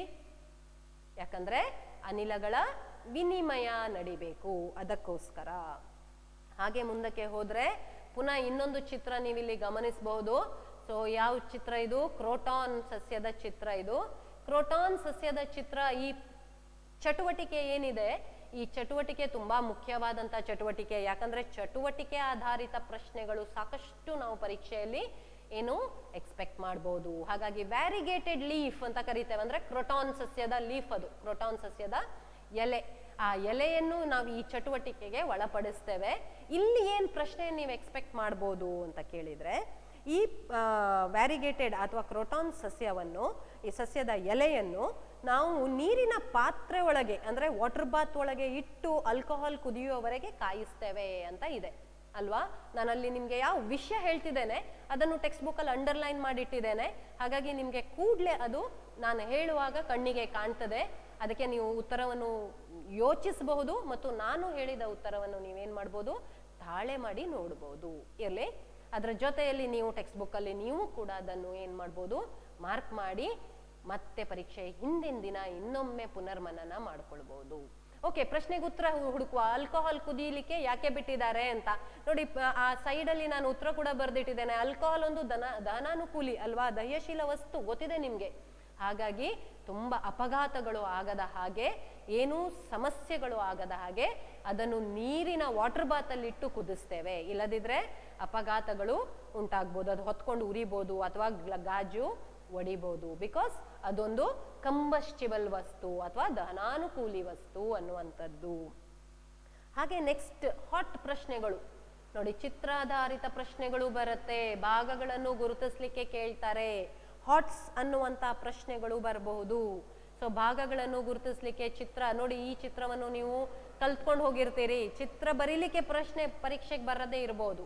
ಆದ್ರೆ ಪತ್ರ ರಂಧ್ರವನ್ನು ಗುರುತಿಸಿ, ಕ್ಲೋರೋಪ್ಲಾಸ್ಟ್ ಅನ್ನು ಗುರುತಿಸಿ, ಕಾವಲು ಜೀವಕೋಶವನ್ನು ಗುರುತಿಸಿ, ಅಥವಾ ಅವರೇ ಒಂದು ಗುರುತು ಮಾಡಿ ಇದನ್ನು ಹೆಸರಿಸಿ ಅನ್ನುವ ಪ್ರಶ್ನೆಯನ್ನು ಕೂಡ ನಿಮ್ಗೆ ಕೊಡ್ಬಹುದು. ಹಾಗೆ ಹಾಟ್ ಪ್ರಶ್ನೆ ಕೊಡ್ಬೋದು ನೋಡಿ. ಅಲ್ಲಿ ಅಂಡರ್ಲೈನ್ ಮಾಡಿರುವಂಥದ್ದು ಯೆಲ್ಲೋ ಕಲರ್ ಅಲ್ಲಿ, ಹಳದಿ ಬಣ್ಣದಲ್ಲಿ ನಿಮ್ಗೆ ಕಾಣ್ತಾ ಇದೆ. ಕಾವಲು ಜೀವಕೋಶದ ಒಳಗೆ ನೀರು ಪ್ರವೇಶಿಸಿದಾಗ ಅವು ಉಬ್ಬುತ್ತವೆ ಮತ್ತು ಪತ್ರರಂಧ್ರ ತೆರೆಯಲು ಕಾರಣವಾಗುತ್ತವೆ. ಅದೇ ರೀತಿ ಕಾವಲು ಜೀವಕೋಶಗಳು ಮುದುಡಿದಾಗ ಪತ್ರರಂಧ್ರಗಳು ಮುಚ್ಚಿಕೊಳ್ಳುತ್ತವೆ. ನೋಡಿ ಮಕ್ಕಳೇ, ಇದರ ಮೇಲೆ ಪ್ರಶ್ನೆಗಳು ಬರುವ ಸಾಧ್ಯತೆ ಇರುತ್ತೆ. ಯಾಕೆ ಮುದುಡ್ತದೆ, ಯಾಕೆ ಮುಚ್ಚುತ್ತದೆ, ಯಾಕೆ ಕಾವಲು ಜೀವಕೋಶಗಳು ಮುಚ್ಚಬೇಕು ಮತ್ತು ತೆರಿಬೇಕು, ಯಾಕೆ ನೀರು ಪ್ರವೇಶಿಸಬೇಕು, ಇಂಥ ಪ್ರಶ್ನೆಗಳು ನಿಮಗೆ ಆ ಒಂದು ಕಾನ್ಸೆಪ್ಟ್ ಇಂದ, ಆ ಒಂದು ಪರಿಕಲ್ಪನೆಯಿಂದ ಬರುವ ಎಲ್ಲ ಸಾಧ್ಯತೆಗಳು ಇದಾವೆ. ನೆಕ್ಸ್ಟ್ ಚಟುವಟಿಕೆ ನೋಡಿ 6.2 ಚಟುವಟಿಕೆ. ನಿಮಗೆ ಗೊತ್ತಿದೆ ಇದು ಘಂಟಾಪಾತ್ರೆಯ ಪ್ರಯೋಗ. ನೀವು 5ನೇ 6ನೇ ಕ್ಲಾಸಲ್ಲಿ ಈ ಪ್ರಯೋಗವನ್ನು ಕಲ್ತಿದ್ದೀರಿ. ಈ ಪ್ರಯೋಗ ಏನು ಹೇಳುತ್ತೆ? ದ್ಯುತಿ ಸಂಶ್ಲೇಷಣೆ ಕ್ರಿಯೆಯಲ್ಲಿ ಇಂಗಾಲದ ಡೈಆಕ್ಸೈಡ್ನ ಅವಶ್ಯಕತೆ ಏನು ಅಂತ ಹೇಳುತ್ತೆ ಅಲ್ವಾ? ನೋಡಿ, ನಾನು ಹೇಗೆ ಪುಸ್ತಕದಲ್ಲಿ ಅಲ್ಲಲ್ಲೇ ನನಗೆ ಅರ್ಥ ಆಗುವ ಹಾಗೆ ಬರೆದಿಟ್ಟಿದ್ದೇನೆ, ಅದೇ ರೀತಿಯಲ್ಲಿ ನೀವು ಕೂಡ ನಿಮ್ಮ ಪುಸ್ತಕದಲ್ಲಿ ಬರೀಬೇಕು. ಅದಕ್ಕೋಸ್ಕರನೇ ನಾನು ಅದನ್ನು ನಿಮಗೆ ತೋರಿಸ್ತಾ ಇರುವಂಥದ್ದು. ಸೊ ಅಲ್ಲೊಂದು ಪ್ರಶ್ನೆ ನಾವು ಎಕ್ಸ್ಪೆಕ್ಟ್ ಮಾಡ್ಬೋದು ಕ್ವೆಶನ್ ಪೇಪರಲ್ಲಿ, ಪೊಟ್ಯಾಷಿಯಂ ಹೈಡ್ರಾಕ್ಸೈಡ್ನ ಪಾತ್ರ. ಯಾಕೆ ಪೊಟ್ಯಾಷಿಯಂ ಹೈಡ್ರಾಕ್ಸೈಡ್ ಅನ್ನು ಅಲ್ಲಿ ಘಂಟಾಪಾತ್ರೆಯ ಒಳಗೆ ಇಡಬೇಕು ಅನ್ನುವಂಥದ್ದು. ಯಾಕೆ ಇಡಬೇಕು ಮಕ್ಕಳೇ? ಕಾರ್ಬನ್ ಡೈಆಕ್ಸೈಡ್ನ ಹೀರಿಕೊಳ್ಳುತ್ತೆ. ಪೊಟ್ಯಾಷಿಯಂ ಹೈಡ್ರಾಕ್ಸೈಡ್ ಕಾರ್ಬನ್ ಡೈಆಕ್ಸೈಡ್ ಅನ್ನು ಹೀರ್ಕೊಳ್ಳುತ್ತೆ. ಆ ಕಾರ್ಬನ್ ಡೈಆಕ್ಸೈಡ್ ಅನ್ನು ಪೊಟ್ಯಾಷಿಯಂ ಹೈಡ್ರಾಕ್ಸೈಡ್ ಹೀರ್ಕೊಳ್ಳೋದ್ರಿಂದ ಅಲ್ಲಿ ಬೆಳೆಯುವಂಥ ಸಸ್ಯ ಏನಾಗ್ಬೋದು? ಪಿಷ್ಟದ ಇರುವಿಕೆಯನ್ನು ತೋರಿಸದೇ ಇರ್ಬೋದು. ಆಗ ನಿಮಗೆ ಗೊತ್ತಾಗತ್ತೆ ಆಹಾರ ತಯಾರು ಮಾಡಲಿಕ್ಕೆ ಕಾರ್ಬನ್ ಡೈಆಕ್ಸೈಡ್ ಒಂದು ಪ್ರಮುಖವಾದಂಥ ಅಂಶ ಅನ್ನುವಂಥದ್ದು. ಸರಿ, ನೆಕ್ಸ್ಟ್ ಮುಂದಕ್ಕೆ ಹೋಗುವ. ಪರಪೋಷಕಗಳ ಪೋಷಣೆ. ಪರಪೋಷಕಗಳ ಪೋಷಣೆ, ಇಲ್ಲಿ 2 ವಿಷಯವನ್ನು ನಾವು ಗಮನಿಸಬೇಕು. ಪರಪೋಷಕಗಳ ಪೋಷಣೆಯನ್ನು ನೋಡಿ, ಅಲ್ಲಿ ಅಂಡರ್ಲೈನ್ ಮಾಡಿರುವಂಥ ವಾಕ್ಯವನ್ನು ಓದ್ತೇನೆ. ಆಹಾರ ವಸ್ತುಗಳನ್ನು ದೇಹದ ಹೊರಗೆ ವಿಭಜಿಸಿ ನಂತರ ಅದನ್ನು ಹೀರಿಕೊಳ್ಳುತ್ತವೆ. ಯಾವುದು? ಬ್ರೆಡ್ ಮೋಲ್ಡ್, ಈಸ್ಟ್, ನಾಯಿ ಕೊಡೆಗಳಂತಹ ಶಿಲೀಂಧ್ರಗಳು ಅಂತ ಹೇಳಿದ್ರೆ, ಈ ಬ್ರೆಡ್ ಮೌಲ್ಡ್, ಈಸ್ಟ್, ನಾಯಿ ಕೊಡೆ ಇಂಥ ಶಿಲೀಂಧ್ರಗಳಿವೆ ಅಲ್ಲ, ಇವು ತಮ್ಮ ದೇಹದ ಹೊರಗಡೆ ಒಂದು ರಾಸಾಯನಿಕವನ್ನು ಬಿಡುಗಡೆ ಮಾಡಿ, ಒಂದು ಎನ್ಸೈಮ್, ಒಂದು ಕಿಣ್ವವನ್ನು ಬಿಡುಗಡೆ ಮಾಡಿ ಆ ಆಹಾರವನ್ನು ಕರಗಿಸಿ ನಂತರ ಹೀರ್ಕೊಳ್ತದೆ. ಸೊ ದೇಹದ ಹೊರಗಡೆ ವಿಭಜನೆ ಕ್ರಿಯೆ ನಡೆಯುವಂಥದ್ದು. ಇನ್ನೊಂದು ರೀತಿಯ ಪೋಷಣಾ ತಂತ್ರ ಕೆಳಗಡೆ ಕಾಣ್ತಾ ಇದೆ, ಪರಾವಲಂಬಿ ಪೋಷಣಾ ತಂತ್ರ. ಕಸ್ಕುಟ್ಟ ಅಥವಾ ಅಮರ್ಬೇಲ್ ಅನ್ನುವಂಥ ಸಸ್ಯ, ಉಣ್ಣೆ, ಹೇನು, ಜಿಗಣೆ, ಲಾಡಿ ಹುಳುಗಳಂತಹ ಅನೇಕ ಜೀವಿಗಳು ಏನ್ ಮಾಡ್ತವೆ? ಇನ್ನೊಂದು ಜೀವಿಯ ಮೇಲೆ ಅವಲಂಬಿಸ್ತವೆ. ಪೋಷಣೆಗೋಸ್ಕರ ಇನ್ನೊಂದು ಜೀವಿಯ ಮೇಲೆ ಅವಲಂಬಿಸ್ತವೆ. ಅದನ್ನು ನಾವು ಪರಾವಲಂಬಿ ಪೋಷಣಾ ತಂತ್ರ ಅಂತ ಕರಿತೇವೆ. ಮತ್ತೆ ಹೋಗುವ, ಮುಂದಕ್ಕೆ ನೋಡುವ. ನಮ್ಮ ಫೇವ್ರೆಟ್ ಜೀವಿ ಯಾವುದು? ಮಕ್ಕಳಿಗೆಲ್ಲ ತುಂಬಾ ಇಷ್ಟ ಅಲ್ವಾ ಇದು? ಯಾಕಂದ್ರೆ ಹೇಗ್ ಬಿಡಿಸಿದ್ರು ಕೂಡ ಅದಕ್ಕೆ ಫುಲ್ ಮಾರ್ಕ್ ಸಿಗ್ತದೆ. ಯಾಕಂದ್ರೆ ಅಮೀಬಾಗೆ ಆಕಾರ ನಿರ್ದಿಷ್ಟವಾಗಿ ಇಲ್ಲ. ಇರ್ಲಿ. ಸೊ ಈ ಚಿತ್ರ ಆಧಾರಿತ ಪ್ರಶ್ನೆ ಇಲ್ಲಿಂದ ನಾವು ಎಕ್ಸ್ಪೆಕ್ಟ್ ಮಾಡಬಹುದು. ಒಂದು ಈ ರೀತಿಯ ಚಿತ್ರವನ್ನು ಕೊಟ್ಟು ಅಥವಾ ಇದಕ್ಕೆ ಸಂಬಂಧಪಟ್ಟ ಹತ್ತಿರದ ಚಿತ್ರ ಏನಾದರೂ ಕೊಟ್ಟು ಅದರ ಪೋಷಣೆಯ ಬಗ್ಗೆ ನಿಮಗೆ ಯಾವುದಾದ್ರೂ ಪ್ರಶ್ನೆಗಳು ಬರಬಹುದು. ಸೊ ಏನಾಗುತ್ತೆ ಅಮೀಬಾದಲ್ಲಿ ಅಂದ್ರೆ ಬೆರಳಿನಂತಹ ರಚನೆಗಳು ಇರ್ತವೆ. ಸುಡೋಪೋಡಿಯಾ ಅಂತ ಕರಿತೇವೆ, ಮಿಥ್ಯಾಪಾದ ಅಂತ ಕೂಡ ಕರಿತೇವೆ. ಸೊ ಆ ಬೆರಳಿನಂತಹ ರಚನೆಗಳ ಮೂಲಕ ಅದು ಆಹಾರವನ್ನು ಹೀರಿಕೊಳ್ತದೆ. ಇನ್ನು ಮೇಲ್ಗಡೆ ಒಂದು ಪಾಯಿಂಟ್ ಅಂಡರ್ಲೈನ್ ಮಾಡಿದ್ದೇನೆ ನೋಡಿ ನಾನು, ಸಂಪೂರ್ಣ ಮೇಲ್ಮೈ ಅಂತ ಅಲ್ವಾ? ಅಂದ್ರೆ ಅದಕ್ಕೆ ನಿರ್ದಿಷ್ಟವಾದಂತ ಬಾಯಿ ಇಲ್ಲ, ಇಂಥದೇ ಜಾಗದಲ್ಲಿ ತಿನ್ಬೇಕು ಆಹಾರ ಅನ್ನುವಂಥದ್ದು ಕಂಡೀಷನ್ ಇಲ್ಲ ಅದಕ್ಕೆ. ಅದು ಏನ್ ಮಾಡ್ಬೋದು? ತನ್ನ ದೇಹದ ಯಾವುದೇ ಭಾಗದ ಯಾವುದೇ ಜಾಗದಲ್ಲಿ ಏನ್ ಮಾಡ್ಬೋದು? ಆಹಾರವನ್ನು ಬೆರಳಿನಂತಹ ರಚನೆಗಳ ಮೂಲಕ ಹೀರಿಕೊಳ್ಬಹುದು. ಹಾಗಾಗಿ ಅಮೀಬಾ ಸಂಪೂರ್ಣ ಮೇಲ್ಮೈಯಿಂದ ಏನ್ ಮಾಡ್ತದೆ? ಆಹಾರವನ್ನು ಹೀರಿಕೊಳ್ತದೆ. ಆದರೆ ಪ್ಯಾರಮೇಷಿಯಂ ಇದೆಯಲ್ಲ, ಕೆಳಗಡೆ ಮಾರ್ಕ್ ಮಾಡಿದ್ದೇನೆ ನೋಡಿ, ಪ್ಯಾರಮೇಷಿಯಂ ಅದು ಕೂಡ ಒಂದು ಏಕಕೋಶ ಜೀವಿ. ಅದಕ್ಕೆ ಆಹಾರ ಒಂದು ಗೊತ್ತಾದ ಸ್ಥಳದ ಮೂಲಕ ಒಳಗೆ ಏನಾಗುತ್ತೆ? ತೆಗೆದುಕೊಳ್ಳಲಾಗುತ್ತದೆ. ನೋಡಿ, ಒಂದು ಗೊತ್ತಾದ ಸ್ಥಳದ ಮೂಲಕ ಒಳಗೆ ತೆಗೆದುಕೊಳ್ಳಲಾಗುತ್ತದೆ. ಸೊ ಇವೆರಡೂ ಆದ ನಂತರ ಮಾನವನಲ್ಲಿ ಪೋಷಣೆಯ ಬಗ್ಗೆ ನಾವು ಸ್ವಲ್ಪ ತಿಳ್ಕೊಳ್ಬೇಕು. ಸೊ ಮಾನವನಲ್ಲಿ ಪೋಷಣೆ ಹೇಗೆ ನಡೆಯುತ್ತೆ ನೋಡಿ, ಅಲ್ಲೊಂದು ಚಟುವಟಿಕೆ ಇದೆ. ಚಟುವಟಿಕೆ ಆಧಾರಿತ ಪ್ರಶ್ನೆಗಳು ಅಂದ ಕೂಡಲೇ ಅದು ಸ್ವಲ್ಪ ನಿಮಗೆ ಏನು ಥಾಟ್ ಪ್ರೊವೋಕಿಂಗ್ ಇರುತ್ತೆ, ಅಂದ್ರೆ ಯೋಚಿಸಿ ಉತ್ತರ ಬರೆಯುವಂಥದ್ದು ಇರುತ್ತೆ. ಈ ಚಟುವಟಿಕೆ ನಿಮಗೆ ಗೊತ್ತಿದೆ, 2 ಟೆಸ್ಟ್ ಟ್ಯೂಬ್ ತಗೊಳ್ತೀರಿ ನೀವು, ಪ್ರಣಾಳಗಳನ್ನು ತಗೊಳ್ತೀರಿ. ಆ ಪ್ರಣಾಳಗಳ ಮೂಲಕ ಏನ್ ಮಾಡ್ತೀರಿ? ಎ ಅನ್ನುವಂಥ ಪ್ರಣಾಳದಲ್ಲಿ ಲಾಲಾರಸ ಹಾಕ್ತೀರಿ. ಅಲ್ಲ, ಏನ್ ಮಾಡ್ತೀರಿ? ಎ ಅನ್ನುವಂಥ ಪ್ರಣಾಳದಲ್ಲಿ 1 ml ಪಿಷ್ಟ ಹಾಕ್ತೀರಿ. ಬಿ ಅನ್ನುವಂಥ ಪ್ರಣಾಳದಲ್ಲೂ 1 ml ಪಿಷ್ಟದ ದ್ರಾವಣವನ್ನು ಹಾಕ್ತೀರಿ. ಆಮೇಲೆ ಎ ಅನ್ನುವಂಥದ್ರಲ್ಲಿ ಏನ್ ಮಾಡ್ತೀರಿ? 1 ml ಲಾಲಾರಸ ಹಾಕ್ತೀರಿ. ಎಲ್ಲಿಂದ ಸಿಗುತ್ತೆ ನಿಮ್ಗೆ ಲಾಲಾರಸ? ನಿಮ್ಮ ಬಾಯಿಯ ಜೊಲ್ಲು, ಸಲೈವಾ ಇದೆಯಲ್ಲ, ಅದೇ ಲಾಲಾರಸ. ಸೊ ಅದನ್ನು ನೀವು ಏನು ಮಾಡ್ತೀರಿ, 1 ml ಟೆಸ್ಟ್ ಟ್ಯೂಬ್ ಎ, ಪ್ರಣಾಳ ಎಗೆ ಸೇರಿಸ್ತೀರಿ. 20-30 ನಿಮಿಷ ಬಿಟ್ಟ ನಂತರ ನೀವು ಅಯೋಡಿನ್ ದ್ರಾವಣವನ್ನು ಪ್ರಣಾಳಕ್ಕೆ ಹಾಕ್ತೀರಿ. ಎರಡೂ ಪ್ರಣಾಳಕ್ಕೆ ಅಯೋಡಿನ್ ದ್ರಾವಣವನ್ನು ಹಾಕಿದ್ರೂ ಕೂಡ ಯಾವುದೋ ಒಂದು ಪ್ರಣಾಳದಲ್ಲಿ ಬಣ್ಣ ಬದಲಾಗುವುದಿಲ್ಲ. ಯಾಕೆ ಅನ್ನೋ ಪ್ರಶ್ನೆ ಬರ್ಬೋದು. ಏನಾಗತ್ತೆ, ಆಹಾರದಲ್ಲಿ ಪಿಷ್ಟ ಇದ್ದರೆ ಅಯೋಡಿನ್ ನೀಲಿ ಬಣ್ಣಕ್ಕೆ ತಿರುಗತ್ತೆ ಅಲ್ವಾ. ಆಹಾರದಲ್ಲಿ ಪಿಷ್ಟ ಇದ್ರೆ ನಾವು ಪಿಷ್ಟದ ದ್ರಾವಣ ಹಾಕಿದ್ದೇವೆ ಅಂದಮೇಲೆ ಅಯೋಡಿನ್ ಹಾಕಿದ ಮೇಲೆ ಅದು ನೀಲಿ ಬಣ್ಣಕ್ಕೆ ತಿರುಗಬೇಕು. ಆದರೆ ಎರಡೂ ಟೆಸ್ಟ್ ಟ್ಯೂಬ್, ಎರಡೂ ಪ್ರಣಾಳ ನೀಲಿ ಬಣ್ಣಕ್ಕೆ ಯಾಕೆ ತಿರುಗಲ್ಲ ಹೇಳಿದ್ರೆ, ಒಂದು ಎ ಪ್ರಣಾಳದಲ್ಲಿ ನಾವು ಲಾಲಾರಸ ಹಾಕಿದ್ದೇವೆ. ಲಾಲಾರಸದಲ್ಲಿ ಅಮೈಲೇಸ್ ಅನ್ನುವಂಥ ಕಿಣ್ವ ಇದೆ, ಅದು ಪಿಷ್ಟವನ್ನು ಸರಳ ರೂಪಕ್ಕೆ ಬದಲಿಸುತ್ತದೆ. ಹಾಗಾಗಿ ಆ ಪಿಷ್ಟದ ಪರೀಕ್ಷೆ ನೀವೇನು ಅಯೋಡಿನನ್ನು ಬಳಸಿ ಮಾಡ್ತೀರಿ, ಅದು ಎ ಪ್ರಣಾಳದಲ್ಲಿ ನೀಲಿ ಬಣ್ಣ ಕೊಡುವುದಿಲ್ಲ. ಸೊ ಇದರ ಬಗ್ಗೆ ನಿಮ್ಗೆ ಏನಾದರೂ ಪರೀಕ್ಷೆಯಲ್ಲಿ ಪ್ರಶ್ನೆಗಳು ಬಂದಾಗ ಯೋಚಿಸಿ ಉತ್ತರವನ್ನು ಬರೀರಿ. ಹಾಗೆ ನೋಡಿ, ಇಲ್ಲಿ ಕೆಲವು ಪಾಯಿಂಟ್ಸ್ ಅನ್ನು ನಾವು ಅಂಡರ್ಲೈನ್ ಮಾಡಿದ್ದೇವೆ. ನೀವು ಅದನ್ನು ಸ್ಪಷ್ಟವಾಗಿ ಆಲ್ರೆಡಿ ನೀವು ತಲೆಯಲ್ಲಿ ಇಟ್ಕೊಂಡಿದ್ದೀರಿ, ಮನನ ಮಾಡ್ಕೊಂಡಿದ್ದೀರಿ ಅಂತ ಅನ್ಕೊಳ್ತೇನೆ. ಲಾಲಾರಸದಲ್ಲಿ ಅಮೈಲೇಸ್ ಇದೆ, ಅದು ಪಿಷ್ಟವನ್ನು ಏನ್ ಮಾಡುತ್ತೆ, ಸಕ್ಕರೆಯನ್ನಾಗಿ ಮಾಡುತ್ತೆ, ಸರಳ ರೂಪಕ್ಕೆ ತರುತ್ತೆ, ಅಂದ್ರೆ ಸಕ್ಕರೆಯ ರೂಪಕ್ಕೆ ತರುತ್ತೆ ಅಲ್ವಾ. ಪಿಷ್ಟವನ್ನು ಸರಳವಾಗಿ ವಿಭಜನೆ ಮಾಡುತ್ತೆ. ಅದು ಲಾಲಾರಸ ಆಯ್ತು.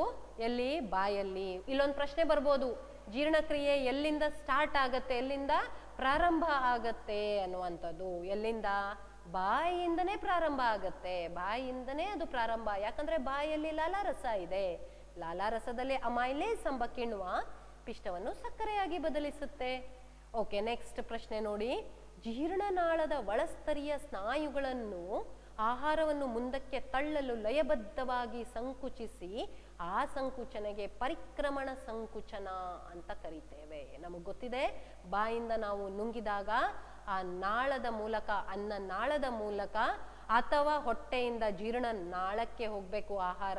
ಆ ಆಹಾರ ದೂಡಲ್ಪಡುವ, ಆಹಾರ ತಳ್ಳಲ್ಪಡುವ ವಿಧಾನ ಏನಿದೆ ಅದು ಲಯಬದ್ಧವಾದಂಥ ಸ್ನಾಯುಗಳ ಸಂಕುಚನದಿಂದ ನಡೆಯುತ್ತೆ. ಆ ಸಂಕುಚನ ಕ್ರಿಯೆಯ ಹೆಸರು ನೆನ್ಪಿಟ್ಕೊಳ್ಳಿ, ಪರಿಕ್ರಮಣ ಸಂಕುಚನ, ಪೆರಿಸ್ಟಾಲಿಸಿಸ್ ಅಥವಾ ಪರಿಕ್ರಮಣ ಸಂಕುಚನ ಅಂತ ಹೇಳ್ತೇವೆ. ಪ್ರಶ್ನೆ ಏನಪ್ಪ ಬರ್ಬೋದು, ಕರುಳಿನಲ್ಲಿ ಕಂಡು ಬರುವಂತ ಸ್ನಾಯುಗಳ ಸಂಕುಚನ ಯಾವುದು ಅಂತ ಬರ್ಬೋದು. ಪರಿಕ್ರಮಣ ಸಂಕುಚನ ಅಂತ ಬರಿಬೋದು.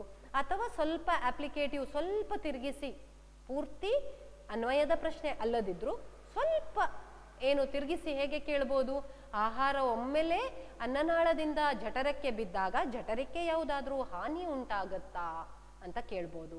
ಖಂಡಿತವಾಗ್ಲೂ ಒಮ್ಮೆಲೆ ನಾವು ನುಂಗಿದಂತ ಆಹಾರ ಅನ್ನನಾಳದಿಂದ ಜಠರಕ್ಕೆ ಬೀಳುವುದಿಲ್ಲ.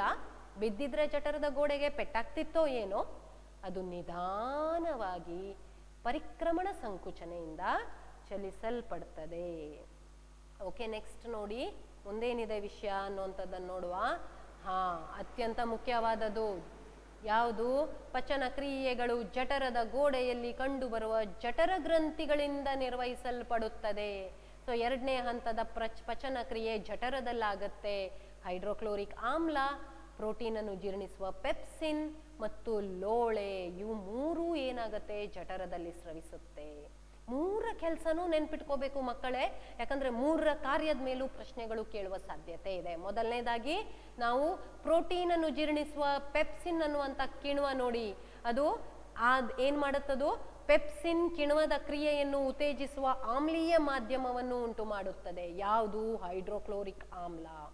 ಹೈಡ್ರೋಕ್ಲೋರಿಕ್ ಆಮ್ಲ ನಮ್ಮ ಹೊಟ್ಟೆಯಲ್ಲಿದೆ. ನೀವು ಯೋಚಿಸಬಹುದು ಮಕ್ಕಳೇ, ಇಂತಹ ಹೈಡ್ರೋಕ್ಲೋರಿಕ್ ಆಮ್ಲ ಹೊಟ್ಟೆಯಲ್ಲಿದ್ರೆ ಹೊಟ್ಟೆಗೇನು ಸಮಸ್ಯೆ ಆಗುದಿಲ್ವಾ, ಹೊಟ್ಟೆಯ ಒಳಗೋಡೆಗೆ ಏನು ತೊಂದರೆ ಆಗುದಿಲ್ವಾ ಅನ್ನುವಂಥ ಪ್ರಶ್ನೆ ನಿಮಗೆ ಬರ್ಬೋದು.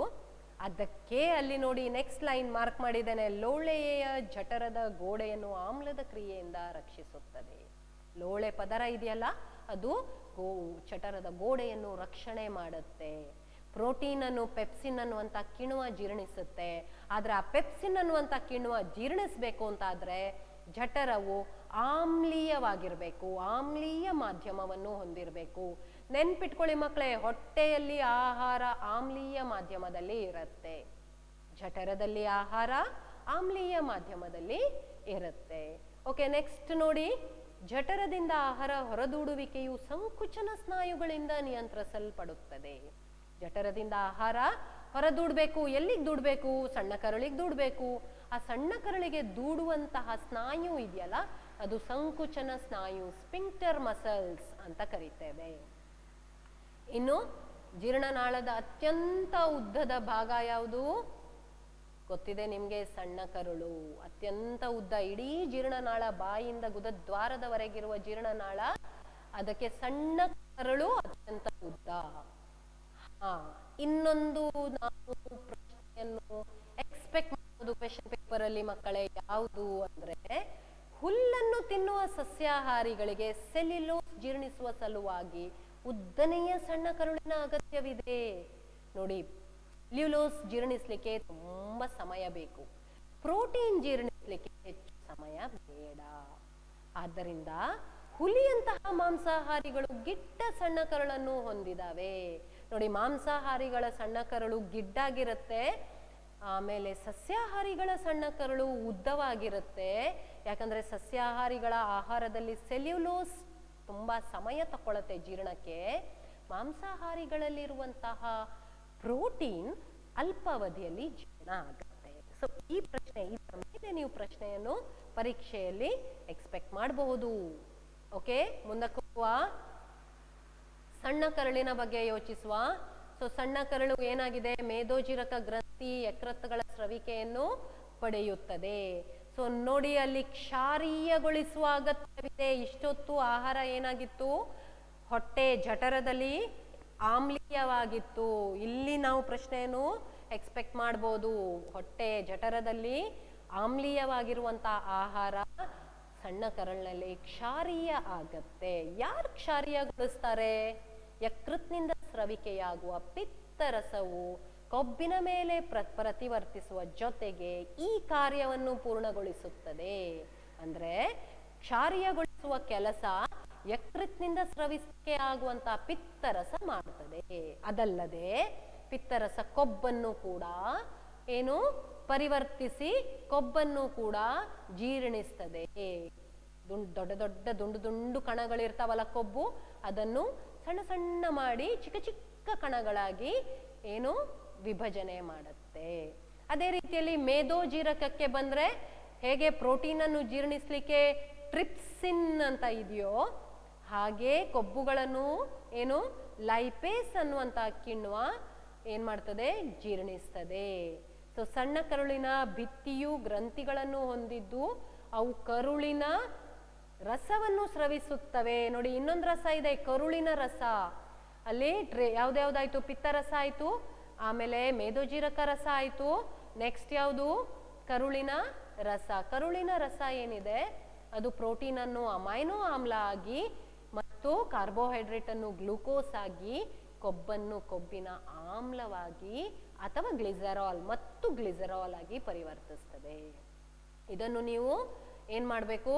ಪಟ್ಟಿ ಮಾಡ್ಕೊಳ್ಬೇಕು. ನಿಮ್ಮ ಹತ್ರ ಏನು ನೋಟ್ಬುಕ್ ಇರುತ್ತೆ, ಆ ನೋಟ್ಬುಕ್ ಅಲ್ಲಿ ನೀವು ಜಠರದಲ್ಲಿ ಏನೇನ್ ನಡೆಯುತ್ತೆ, ಸಣ್ಣ ಕರಳಲ್ಲಿ ಏನೇನ್ ನಡೆಯುತ್ತೆ ಅನ್ನುವಂಥದ್ದನ್ನು, ಆ ಕಿಣ್ವ ಇರ್ಬೋದು, ಆ ಗ್ರಂಥಿ ಇರ್ಬೋದು, ಆಮೇಲೆ ಯಾವ ಆಹಾರವನ್ನು ಯಾವ ರೂಪದಿಂದ ಯಾವ ರೂಪಕ್ಕೆ ಬದಲಿಸ್ತದೆ ಅನ್ನುವಂಥದ್ದು ಇರ್ಬೋದು, ಅದನ್ನು ಒಂದು ಸಣ್ಣ ಪಟ್ಟಿ ಮಾಡಿಕೊಂಡು ಅದನ್ನು ಸ್ಮರಿಸ್ಕೊಳ್ಬೇಕು, ನೆನ್ಪು ಮಾಡ್ಕೊಳ್ಬೇಕು.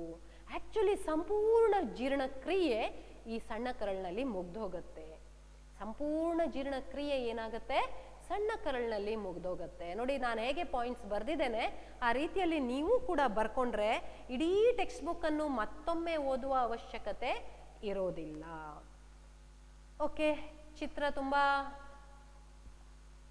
ಚಿರಪರಿಚಿತವಾದಂಥ ಚಿತ್ರ ಇದು ನಮ್ಮದು ಅಲ್ವಾ? ಮಾನವನ ಜೀರ್ಣಾಂಗ ವ್ಯೂಹದ ಚಿತ್ರ. ಭಾಗಗಳನ್ನು ನೋಡ್ಕೊಳ್ಳಿ ಮಕ್ಕಳೇ, ಭಾಗಗಳು ಮತ್ತು ಅದರ ಕಾರ್ಯಗಳನ್ನು ನೋಡ್ಕೊಳ್ಳಿ. ಹೀಗೆ ಚಿತ್ರವನ್ನು ತೆಗೆದು ಬಾಯಿ ಎಲ್ಲಿದೆ, ಬಾಯಿಯ ಭಾಗ ಯಾವುದು, ಅದರ ಕಾರ್ಯ ಏನು, ಅನ್ನನಾಳ ಅದರ ಕಾರ್ಯ ಏನು, ಎಲ್ಲಿದೆ ಅನ್ನುವಂಥದ್ದನ್ನು ನೀವು ಪುನರ್ಮನನ ಮಾಡ್ಕೊಳ್ಳಿ. ಆಗ ನಿಮಗೆ ಅದಕ್ಕೆ ಸಂಬಂಧಪಟ್ಟಂತ ಯಾವುದೇ ಚಿತ್ರ ಆಧಾರಿತ ಪ್ರಶ್ನೆಗಳು ಬಂದ್ರೆ ಉತ್ತರಿಸಲಿಕ್ಕೆ ಸಾಧ್ಯ ಆಗತ್ತೆ. ಓಕೆ, ಅಲ್ಲಿ ನೋಡಿ ವಿಲ್ಲೈ ಅನ್ನುವಂಥದ್ದು ನಿಮಗೆ ಗೊತ್ತಿದೆ, ಸಣ್ಣ ಸಣ್ಣ ಬೆರಳಿನ ಆಕಾರದ ವಿಲ್ಲೈಗಳು ಅಸಂಖ್ಯಾತ ಸಂಖ್ಯೆಯಲ್ಲಿ ಸಣ್ಣ ಕರುಳಿನ ಒಳಗೋಡೆಯಲ್ಲಿ ಇರ್ತವೆ. ಸಣ್ಣ ಕರುಳಿನ ಒಳಗೋಡೆಯಲ್ಲಿ ಇರ್ತವೆ. ಆ ಸಣ್ಣ ಕರುಳಿನ ಒಳಗೋಡೆ ಏನಿದೆ ಅದು ಏನ್ ಮಾಡ್ತದೆ, ಈ ವಿಲ್ಲೈಯಂತಹ ರಚನೆಗಳು ಆಹಾರವನ್ನು ಜೀರ್ಣಿಸಿದ ನಂತರ ಹೀರ್ಕೊಳ್ಳಿಕ್ಕೆ ಸಹಾಯ ಮಾಡುತ್ತೆ. ಆಮೇಲೆ ಏನು ವೇಸ್ಟ್ ಇರುತ್ತೆ, ತ್ಯಾಜ್ಯ ವಸ್ತು ಇರುತ್ತೆ ಅಥವಾ ಜೀರ್ಣ ಆಗದೇ ಇರುವಂತಹ ವಸ್ತು ಇರುತ್ತೆ, ಅದು ಗುದದ್ವಾರದ ಮೂಲಕ ಹೊರಹಾಕಲ್ಪಡ್ತದೆ. ಆ ಗುದದ್ವಾರದ ಮೂಲಕ ಹೊರಹಾಕುವುದಕ್ಕೆ ಗುದಸಂಕುಚನ ಸ್ನಾಯು ಅಂತ ಕರೀತೇವೆ. ಗುದಸಂಕುಚನ ಸ್ನಾಯು ನೋಡಿ, ಅಲ್ಲಿ ಕೆಲವು ಪದಗಳನ್ನು ನಾವು ನೆನ್ಪಿಟ್ಕೊಳ್ಬೇಕಾಗಿರುವಂಥದ್ದು ಪರಿಕ್ರಮಣ ಸಂಕುಚನ ಇರ್ಬೋದು ಅಲ್ವಾ, ಅಥವಾ ಗುದ ಸಂಕುಚನ ಸ್ನಾಯು ಇರ್ಬೋದು, ಅಥವಾ ಸಂಕುಚನ ಸ್ನಾಯುಗಳು ಅಂತ ಜಠರದಲ್ಲಿ ಓದಿದ್ದಿರ್ಬೋದು. ಇವೆಲ್ಲ ಪದಗಳನ್ನು ನೀವು ತಲೆಯಲ್ಲಿ ಸ್ಮರಿಸ್ಕೊಳ್ಬೇಕು, ನೆನ್ಪಿಟ್ಕೊಳ್ಬೇಕು. ಓಕೆ, ನೆಕ್ಸ್ಟ್ ಇನ್ನೊಂದು ಜೀವಕ್ರಿಯೆಗೆ ಹೋಗುವ. ಉಸಿರಾಟ ಅನ್ನುವಂಥ ಜೀವಕ್ರಿಯೆ. ಉಸಿರಾಟ ಅನ್ನುವಂಥ ಜೀವಕ್ರಿಯೆಯಲ್ಲಿ ನಾವು ಒಂದು ಪ್ರಯೋಗವನ್ನು ನೋಡ್ತೇವೆ. ಈ ಪ್ರಯೋಗ ನಿಮಗೆ ಗೊತ್ತಿದೆ, ನೀವು ಕ್ಲಾಸ್ ರೂಮಲ್ಲಿ ಮಾಡಿ ನೆನ್ಪಿಟ್ಕೊಂಡಿರ್ತೀರಿ. ಸುಣ್ಣದ ತಿಳಿ ನೀರು ಅಲ್ವಾ, ಆ ಸುಣ್ಣದ ತಿಳಿ ನೀರಿಗೆ ನಾವು ಏನ್ ಮಾಡ್ತಿದ್ದೇವೆ, ನಮ್ಮ ಬಾಯಿಯಿಂದ ಗಾಳಿಯನ್ನು ಊದ್ತಾ ಇದ್ದೇವೆ ಅಲ್ವಾ. ಆಗ ಅದು ಯಾವ ಬಣ್ಣಕ್ಕೆ ತಿರುಗುತ್ತೆ ಅಂತ ಕೇಳುವಂಥದ್ದು ಚಿತ್ರಾಧಾರಿತ ಪ್ರಶ್ನೆ ಬರ್ಬೋದು ಇಲ್ಲಿ. ಯಾವುದು ಹಾಲಿನ ಬಣ್ಣಕ್ಕೆ ತಿರುಗುತ್ತದೆ? ಈ flask A, test tube B, ಪ್ರಣಾಳ ಎನ ಪ್ರಣಾಳ ಬಿಯ, ಯಾಕೆ ಅನ್ನುವಂಥದ್ದು ಕೇಳ್ತಾರೆ. ಯಾಕೆ? ಅಲ್ಲಿ ನಾವು ಪಂಪ್ ಪಿಚಕಾರಿಯ ಮೂಲಕ ಗಾಳಿ ಹಾಕ್ತಾ ಇದ್ದೇವೆ, ಇಲ್ಲಿ ನಾವು ನಮ್ಮ ಬಾಯಿಯ ಮೂಲಕ ಗಾಳಿ ಹಾಕ್ತಾ ಇದ್ದೇವೆ. ಹಾಗಾದ್ರೆ ನಮ್ಮ ದೇಹದ ಒಳಗಡೆ ಕಾರ್ಬನ್ ಡೈಆಕ್ಸೈಡ್ ಬಿಡುಗಡೆ ಆಗಿದೆ. ಅದು ಸುಣ್ಣದ ತಿಳಿ ನೀರಿನ ಜೊತೆ ವರ್ತಿಸಿ ಏನಾಗಿದೆ, ಸುಣ್ಣದ ತಿಳಿ ನೀರು ಹಾಲಿನ ಬಣ್ಣಕ್ಕೆ ತಿರುಗಿದೆ ಅನ್ನುವಂಥ ವಿಷಯವನ್ನು ನೀವಿಲ್ಲಿ ತಿಳ್ಕೊಳ್ಬೋದು. ಸೊ ಚಟುವಟಿಕೆ ಆಧಾರಿತ ಪ್ರಶ್ನೆ, ಹಾಟ್ ಪ್ರಶ್ನೆಯನ್ನು ನೀವಿಲ್ಲಿ ಕೇಳ್ಬೋದು ಅಥವಾ ಎಕ್ಸ್ಪೆಕ್ಟ್ ಮಾಡಬಹುದು ಅನ್ನುವಂಥ ವಿಷಯ ನೀವಿಲ್ಲಿ ತಿಳ್ಕೊಂಡ್ರಿ. ನೆಕ್ಸ್ಟ್ ನೋಡಿ, ಈ ವಿಷಯಗಳನ್ನೆಲ್ಲ ನೀವು ಮತ್ತೆ ಮಾರ್ಕ್ ಮಾಡ್ಕೊಳ್ಳಿ, ನಿಮ್ಮ ಟೆಕ್ಸ್ಟ್ ಬುಕ್ ಅಲ್ಲಿ ಓದಿ. ನಾವು ಮುಂದಿನ ಪುಟಕ್ಕೆ ಹೋಗುವ. ಅಲ್ಲೊಂದು ಚಾರ್ಟ್ ಇದೆ, ಆ ಚಾರ್ಟ್ ಈ ವಿಷಯವನ್ನೆಲ್ಲ ನಿಮಗೆ ತುಂಬಾ ಸುಲಭದಲ್ಲಿ ವಿವರಿಸ್ತದೆ. ನೋಡಿ, ನೀವು ಕೂಡ ಇದನ್ನು ಏನ್ ಮಾಡಬೇಕು, ಚಿತ್ರವನ್ನು ಹಾಕಿ ಕಲ್ತು ಅದನ್ನು ವಿವರಿಸ್ಲಿಕ್ಕೆ ಪ್ರಾಕ್ಟೀಸ್ ಮಾಡ್ಕೊಳ್ಬೇಕು. ನೀವೇ ನಿಮ್ಗೆ ವಿವರಿಸ್ಕೊಂಡ್ರೆ ಪರೀಕ್ಷೆಯಲ್ಲಿ ನೀವು ಸ್ಪಷ್ಟವಾಗಿ ಬರೀಲಿಕ್ಕೆ ಸಾಧ್ಯ ಆಗತ್ತೆ ಅನ್ನುವಂಥದ್ದು. ಸರಿ, ಏನಿದು, ಏನ್ ಚಿತ್ರ ಇದು? ವಿವಿಧ ಕ್ರಿಯೆಗಳ ಮೂಲಕ ಗ್ಲೂಕೋಸ್ ವಿಭಜನೆ. ಗ್ಲೂಕೋಸ್ ಹೇಗೆ ವಿಭಜನೆ ಆಗತ್ತೆ ನಮ್ಮ ದೇಹದಲ್ಲಿ ಅನ್ನುವಂಥದ್ದು. ಸೊ ಗ್ಲೂಕೋಸ್ ಅನ್ನುವಂಥ 6 ಕಾರ್ಬನ್ನ ಅಣು ಕೋಶ ದ್ರವ್ಯದಲ್ಲಿ, ಕೋಶ ದ್ರವ ಇದೆಯಲ್ಲ, ಆ ಕೋಶ ದ್ರವ್ಯದಲ್ಲಿ 3 ಕಾರ್ಬನ್ನ ಅಣುವಾಗಿ ಪೈರುವೇಟ್ ಆಗಿ ಬದಲಾಗತ್ತೆ. ನಂತರ ಈಸ್ಟ್ನಂತಹ ಜೀವಿಗಳಲ್ಲಿ ಅವಾಯುವಿಕ ಉಸಿರಾಟ ಕ್ರಿಯೆ ನಡೆಯುತ್ತೆ. ಆಕ್ಸಿಜನ್ನ ಅನುಪಸ್ಥಿತಿ, ಆ ಅವಾಯುವಿಕ ಉಸಿರಾಟ ಕ್ರಿಯೆ ಆಕ್ಸಿಜನ್ ಅನುಪಸ್ಥಿತಿಯಲ್ಲಿ ಈಸ್ಟ್ನಂತಹ ಜೀವಕೋಶದಲ್ಲಿ ನಡೆಯುವಾಗ ಎಥೆನಾಲ್, ಕಾರ್ಬನ್ ಡೈಆಕ್ಸೈಡ್ ಮತ್ತು ಶಕ್ತಿ ಬಿಡುಗಡೆ ಆಗತ್ತೆ. ಅದೇ ರೀತಿಯಲ್ಲಿ 3rd ಪಾಯಿಂಟಿಗೆ ಬನ್ನಿ, ಕೆಳಗಡೆ ಬನ್ನಿ. ಆಕ್ಸಿಜನ್ನ ಉಪಸ್ಥಿತಿ ಅಂದ್ರೆ ವಾಯುವಿಕ ಉಸಿರಾಟ, ಆರೋಬಿಕ್ ರೆಸ್ಪಿರೇಷನ್. ವಾಯುವಿಕ ಉಸಿರಾಟ ನಡೆಯುವಾಗ ಕಾರ್ಬನ್ ಡೈಆಕ್ಸೈಡ್, ನೀರು, ಶಕ್ತಿ ಬಿಡುಗಡೆ ಆಗತ್ತೆ. ಮಕ್ಕಳೇ, ಇಲ್ಲಿ ನೀವು ಗಮನಿಸಬೇಕಾದ ವಿಷಯ ಯಾವುದು ಅಂದ್ರೆ, ವಾಯುವಿಕ ಉಸಿರಾಟ ಕೋಶದಲ್ಲಿ ಎಲ್ಲಿ ನಡೆಯುತ್ತೆ ಅಂತ ಕೇಳ್ತಾರೆ. ಎಲ್ಲಿ ನಡೆಯುತ್ತೆ? ಮೈಟೊಕಾಂಡ್ರಿಯಾದಲ್ಲಿ ನಡೆಯುತ್ತೆ. ಅವಾಯುವಿಕ ಉಸಿರಾಟ ಈಸ್ಟ್ ಜೀವಕೋಶಗಳಲ್ಲಿ ನಡೆದ್ರೆ, ವಾಯುವಿಕ ಉಸಿರಾಟ ಜೀವಕೋಶದ ಮೈಟೊಕಾಂಡ್ರಿಯಾದಲ್ಲಿ ನಡೆಯುತ್ತೆ. ಇನ್ನು ಕೆಲವೊಮ್ಮೆ ನಮ್ಗೆ ಸ್ನಾಯುಗಳಲ್ಲಿ ನೋವು ಉಂಟಾಗುವಂಥದ್ದು, ಸ್ನಾಯು ಸೆಡೆತ, ಮಸಲ್ ಕ್ರ್ಯಾಂಪ್ ಅಂತ ಕರೀತೇವೆ ನಾವು. ಆ ಸ್ನಾಯು ಸೆಡೆತ ಉಂಟಲ್ಲ, ಅದು ಯಾವಾಗ ಆಗತ್ತೆ ಕೇಳಿದ್ರೆ ಆಕ್ಸಿಜನ್ನ ಕೊರತೆ. ನೋಡಿ, ಮೇಲೆ ಆಕ್ಸಿಜನ್ನ ಅನುಪಸ್ಥಿತಿ, ಕೆಳಗಡೆ ಆಕ್ಸಿಜನ್ನ ಉಪಸ್ಥಿತಿ, ಮಧ್ಯದಲ್ಲಿ ಆಕ್ಸಿಜನ್ನ ಕೊರತೆ ಉಂಟಾಗುವಂಥದ್ದು. ಆಕ್ಸಿಜನ್ನ ಕೊರತೆ ಆದಾಗ ಸ್ನಾಯುಗಳಲ್ಲಿ ಸೆಡೆತ ಉಂಟಾಗತ್ತೆ, ನೋವು ಉಂಟಾಗತ್ತೆ. ಯಾಕಂದ್ರೆ ಅಲ್ಲಿ ಲ್ಯಾಕ್ಟಿಕ್ ಆಮ್ಲ ಮತ್ತು ಶಕ್ತಿ ಉತ್ಪತ್ತಿ ಆಗತ್ತೆ. ಕೆಲವೊಮ್ಮೆ ನೀವು ತುಂಬಾ ಜೋರಾಗಿ ಓಡಿ ಬಂದಾಗ ನಿಮ್ಮ ಕಾಲಿನ ಸ್ನಾಯುಗಳು ಗಟ್ಟಿಯಾಗಿ ನೋವಾಗಲಿಕ್ಕೆ ಪ್ರಾರಂಭ ಆಗುವಂಥದ್ದು ಅನುಭವಿಸಿರ್ಬೋದು ನೀವು. ಆಗ ನಿಮ್ಮ ಟೀಚರ್ಸ್, ನಿಮ್ಮ ಸ್ಪೋರ್ಟ್ಸ್ ಡೇ ಇದ್ದ ದಿವಸ ಟೀಚರ್ಸ್ ಏನು ಹೇಳ್ತಾರೆ ನಿಮಗೆ? ಜೋರಾಗಿ ಉಸಿರಾಡು ಹೇಳ್ತಾರೆ. ಯಾಕೆ? ಆ ಸ್ನಾಯುಗಳಿಗೆ ಆಕ್ಸಿಜನ್ನ ಕೊರತೆ ಉಂಟಾಗಿರುತ್ತೆ. ಸೊ ಇದರ ಮೇಲೆ ಕೆಲವು ಒಂದು ಸ್ವಲ್ಪ ಯೋಚಿಸಿ ಬರೆಯುವಂತಹ ಪ್ರಶ್ನೆಗಳು ನಿಮಗೆ ಇರಬಹುದು. ಇನ್ನು ಶಕ್ತಿ ಯಾವ ಕ್ರಿಯೆ ನಡೆಸುತ್ತೆ ಅನ್ನುವಂಥದ್ದು, ಶಕ್ತಿಯನ್ನು ಯಾವ ರೀತಿಯಲ್ಲಿ ಯಾವ ಕ್ರಿಯೆ ನಡೆಸುತ್ತೆ ಅನ್ನುವಂಥದ್ದು. ATP ಇದೆಯಲ್ಲ, ATP ಅಲ್ಲಿ ಮಾರ್ಕ್ ಮಾಡಿದ್ದೇವೆ ನೋಡಿ, ಅದು ಯಾವ ಕ್ರಿಯೆ ನಡೆಸುತ್ತೆ ಅಂತ ಕೇಳ್ತಾರೆ. ATP ಅಂದ್ರೆ ನಿಮಗೆ ಗೊತ್ತಿದೆ, ಅಡಿನೋಸಿನ್ ಟ್ರೈಫಾಸ್ಫೇಟ್. ಅಡಿನೋಸಿನ್ ಟ್ರೈಫಾಸ್ಫೇಟ್ ಅನ್ನುವಂಥ ATP ಇದೆಯಲ್ಲ, ಇದು ಶಕ್ತಿ. ಇದು ನಮ್ಮ ದೇಹದಲ್ಲಿ ಆಹಾರ ವಿಭಜನೆ ಆಗಿ ಉಸಿರಾಟದ ಆಕ್ಸಿಜನ್ ಅನ್ನು ಪಡ್ಕೊಂಡು ಬಿಡುಗಡೆ ಆಗುವಂತಹ ಶಕ್ತಿ. ಈ ಶಕ್ತಿ ಏನ್ ಮಾಡುತ್ತೆ ಕೇಳಿದ್ರೆ, ನಮ್ಮ ದೇಹದ ಒಳಗಿರುವ ಎಲ್ಲ ಅಂತರುಷ್ಣಕ ಕ್ರಿಯೆಗಳನ್ನು ನಡೆಸುತ್ತದೆ. ನೋಡಿ, 1 ಮಾರ್ಕ್ ಈಸಿ ಕ್ವೆಶನ್ ಇದು. ಎಲ್ಲ ಅಂತರುಷ್ಣಕ ಕ್ರಿಯೆಗಳು ಇದರಿಂದ ನಡೆಯುತ್ತೆ ಅನ್ನುವಂಥ ಅಂಶ. ಓಕೆ, ನೆಕ್ಸ್ಟ್ ಮುಂದಕ್ಕೆ ಹೋಗುವ. ಇನ್ನು ಕೆಲವು ಇಂಪಾರ್ಟೆಂಟ್ ವಿಷಯಗಳನ್ನು ನಾವಿಲ್ಲಿ ಗಮನಿಸಬಹುದು. ಮುಂದಕ್ಕೆ ಹೋಗುವ. ಅಲ್ಲಿ ನೋಡಿ, ಗಾಳಿಯಲ್ಲಿರುವ ಆಕ್ಸಿಜನ್ ಪ್ರಮಾಣಕ್ಕೆ ಹೋಲಿಸಿದರೆ ನೀರಿನಲ್ಲಿ ಕರಗಿರುವ ಆಕ್ಸಿಜನ್ ಪ್ರಮಾಣ ಸಾಕಷ್ಟು ಕಡಿಮೆ ಇರುವುದರಿಂದ ಜಲಚರ ಉಸಿರಾಟದ ದರವು ನೆಲಜೀವಿಗಳಲ್ಲಿ ಕಂಡುಬರುವುದಕ್ಕಿಂತ ಸಾಕಷ್ಟು ವೇಗವಾಗಿರುತ್ತದೆ. ಅಂದ್ರೆ ಈ ಜಲಚರ ಉಸಿರಾಟ, ಜಲಚರ ಜೀವಿ ಇದೆಯಲ್ಲ, ಮೀನು ಅಂತ ಜೀವಿಗಳ ಉಸಿರಾಟ ದರ, ವೇಗ ನೆಲಜೀವಿಗಳಿಗಿಂತ ಜಾಸ್ತಿ ಇದೆ. ಯಾಕೆ ಕೇಳಿದ್ರೆ, ಪ್ರಶ್ನೆಗೆ ಉತ್ತರ ಇಷ್ಟೇ ಮಕ್ಕಳೇ. ನೀರಿನಲ್ಲಿ ಕರಗಿರುವ ಆಕ್ಸಿಜನ್ ಪ್ರಮಾಣ ಗಾಳಿಯಲ್ಲಿ ಕರಗಿರುವ ಆಕ್ಸಿಜನ್ ಪ್ರಮಾಣಕ್ಕೆ ಹೋಲಿಸಿದ್ರೆ ಕಡಿಮೆ ಇದೆ. ಹಾಗಾಗಿ ನೀರಿನಲ್ಲಿ ಕಡಿಮೆ ಆಕ್ಸಿಜನ್ ಇರೋದ್ರಿಂದ ಆ ಮೀನು ಅಥವಾ ಜಲಚರ ಜೀವಿಗಳು ಜೋರಾಗಿ ಬೇಗ ಉಸಿರಾಡಿ ಜಾಸ್ತಿ ಉಸಿರಾಡಿ ಆಕ್ಸಿಜನ್ ಅನ್ನು ಪಡ್ಕೊಳ್ಬೇಕು. ಇಂತಹ ಪ್ರಶ್ನೆ ಕೂಡ ನೀವು ಪರೀಕ್ಷೆಯಲ್ಲಿ ಏನು ಎಕ್ಸ್ಪೆಕ್ಟ್ ಮಾಡ್ಬೋದು. ಚಿತ್ರವನ್ನು ಗಮನಿಸಿ. ಈ ಚಿತ್ರ ನಿಮಗೆ ಪರೀಕ್ಷೆಗೆ ಪ್ರಶ್ನೆಗಳ ರೂಪದಲ್ಲಿ ಬರ್ಬೋದು. ಚಿತ್ರಿಸ್ಲಿಕ್ಕೆ ಬರದೇ ಇದ್ರೂ ಕೂಡ ಏನಾದ್ರೂ ಪ್ರಶ್ನೆ ಬರ್ಬೋದು. ಮುಖ್ಯವಾಗಿ ಇಲ್ಲಿ ಪ್ರಶ್ನೆ ಕೇಳುವಂಥದ್ದು ಯಾವುದು? ಅನಿಲದ ವಿನಿಮಯ ಆಗುವಂತಹ ಭಾಗವನ್ನು ಗುರುತಿಸಿ ಅಂತ. ಈ ಚಿತ್ರದಲ್ಲಿ ಆಕ್ಸಿಜನ್ ಮತ್ತು ಕಾರ್ಬನ್ ಡೈಆಕ್ಸೈಡ್ ವಿನಿಮಯ ಆಗುವಂತಹ ಭಾಗವನ್ನು ಗುರುತಿಸಿ ಅಂತ. ಸೊ ಆ ಭಾಗವನ್ನು ನೀವು ಯಾವುದು ಅಂತ ಆಲ್ರೆಡಿ ಗೆಸ್ ಮಾಡಿದ್ದೀರಿ. ಎಸ್, ಕರೆಕ್ಟ್, ಗಾಳಿಗೂಡುಗಳು. ಆಲ್ವಿಯೋಲೈ ಅಂತ ಕರಿತೇವೆ, ಗಾಳಿಗೂಡುಗಳು ಅಂತ ಕರಿತೇವೆ ಅಲ್ವಾ. ಇವು ಬಲೂನಿನಂತಹ ಚೀಲಗಳು ಇರ್ತವೆ, ಅತ್ಯಂತ ತೆಳ್ಳನೆಯ ಪದರದಿಂದ ಉಂಟಾಗಿರುವಂಥದ್ದು, ಅನಿಲಗಳ ವಿನಿಮಯಕ್ಕೆ ಸಹಾಯ ಮಾಡುವಂಥದ್ದು. ಇನ್ನು ನೆಕ್ಸ್ಟ್ ನೋಡಿ, ವಪೆ ಅತ್ಯಂತ ಪ್ರಮುಖವಾಗಿ ಪಕ್ಕೆಲುಬುಗಳ ಮೇಲಕ್ಕೆ ಮತ್ತು ಪಕ್ಕೆಲುಬುಗಳನ್ನು ಮೇಲಕ್ಕೆ ಏರಿಸಿ ಗಾಳಿ ಒಳಗೆ ಹೋಗ್ಲಿಕ್ಕೆ, ಎದೆಗೂಡು ದೊಡ್ಡದಾಗ್ಲಿಕ್ಕೆ ವಪೆ ಚಪ್ಪಟೆಗೊಳ್ಳುವಂಥದ್ದು, ಅಥವಾ ಮತ್ತೊಮ್ಮೆ ಗಾಳಿಗೂಡುಗಳೆಲ್ಲ ಗಾಳಿಯನ್ನು ತುಂಬಿಸ್ಕೊಂಡು ಹೊರಗೆ ಹಾಕ್ತಾವಲ್ಲ, ಆಗ ವಪೆಯ ಕೆಲಸ ಏನು? ಈ ಕಾರ್ಯ ವಪೆಗೆ ಸಂಬಂಧಪಟ್ಟಂತಹ ವಿಷಯ ಇದೆ. ಅದನ್ನು ಕೂಡ ಸ್ವಲ್ಪ ನೀವು ಪರೀಕ್ಷೆಗೆ ಓದ್ಕೊಂಡು ನೆನ್ಪಿಟ್ಕೊಂಡು ಹೋಗ್ಬೇಕು. ಇನ್ನು ನೆಕ್ಸ್ಟ್ ಅಂಶ ನೋಡಿ, ಹಿಮೋಗ್ಲೋಬಿನ್ ಅನ್ನುವಂಥದ್ದು ಉಸಿರಾಟದಲ್ಲಿ ಮನುಷ್ಯನ ಹಿಮೋಗ್ಲೋಬಿನ್ ಉಸಿರಾಟದ ವರ್ಣಕವಾಗಿದ್ದು, ಉಸಿರಾಟ ನಡೆಸಬೇಕಾದ್ರೆ ಮನುಷ್ಯನಿಗೆ ಹಿಮೋಗ್ಲೋಬಿನ್ನ ಅವಶ್ಯಕತೆ ಇದೆ.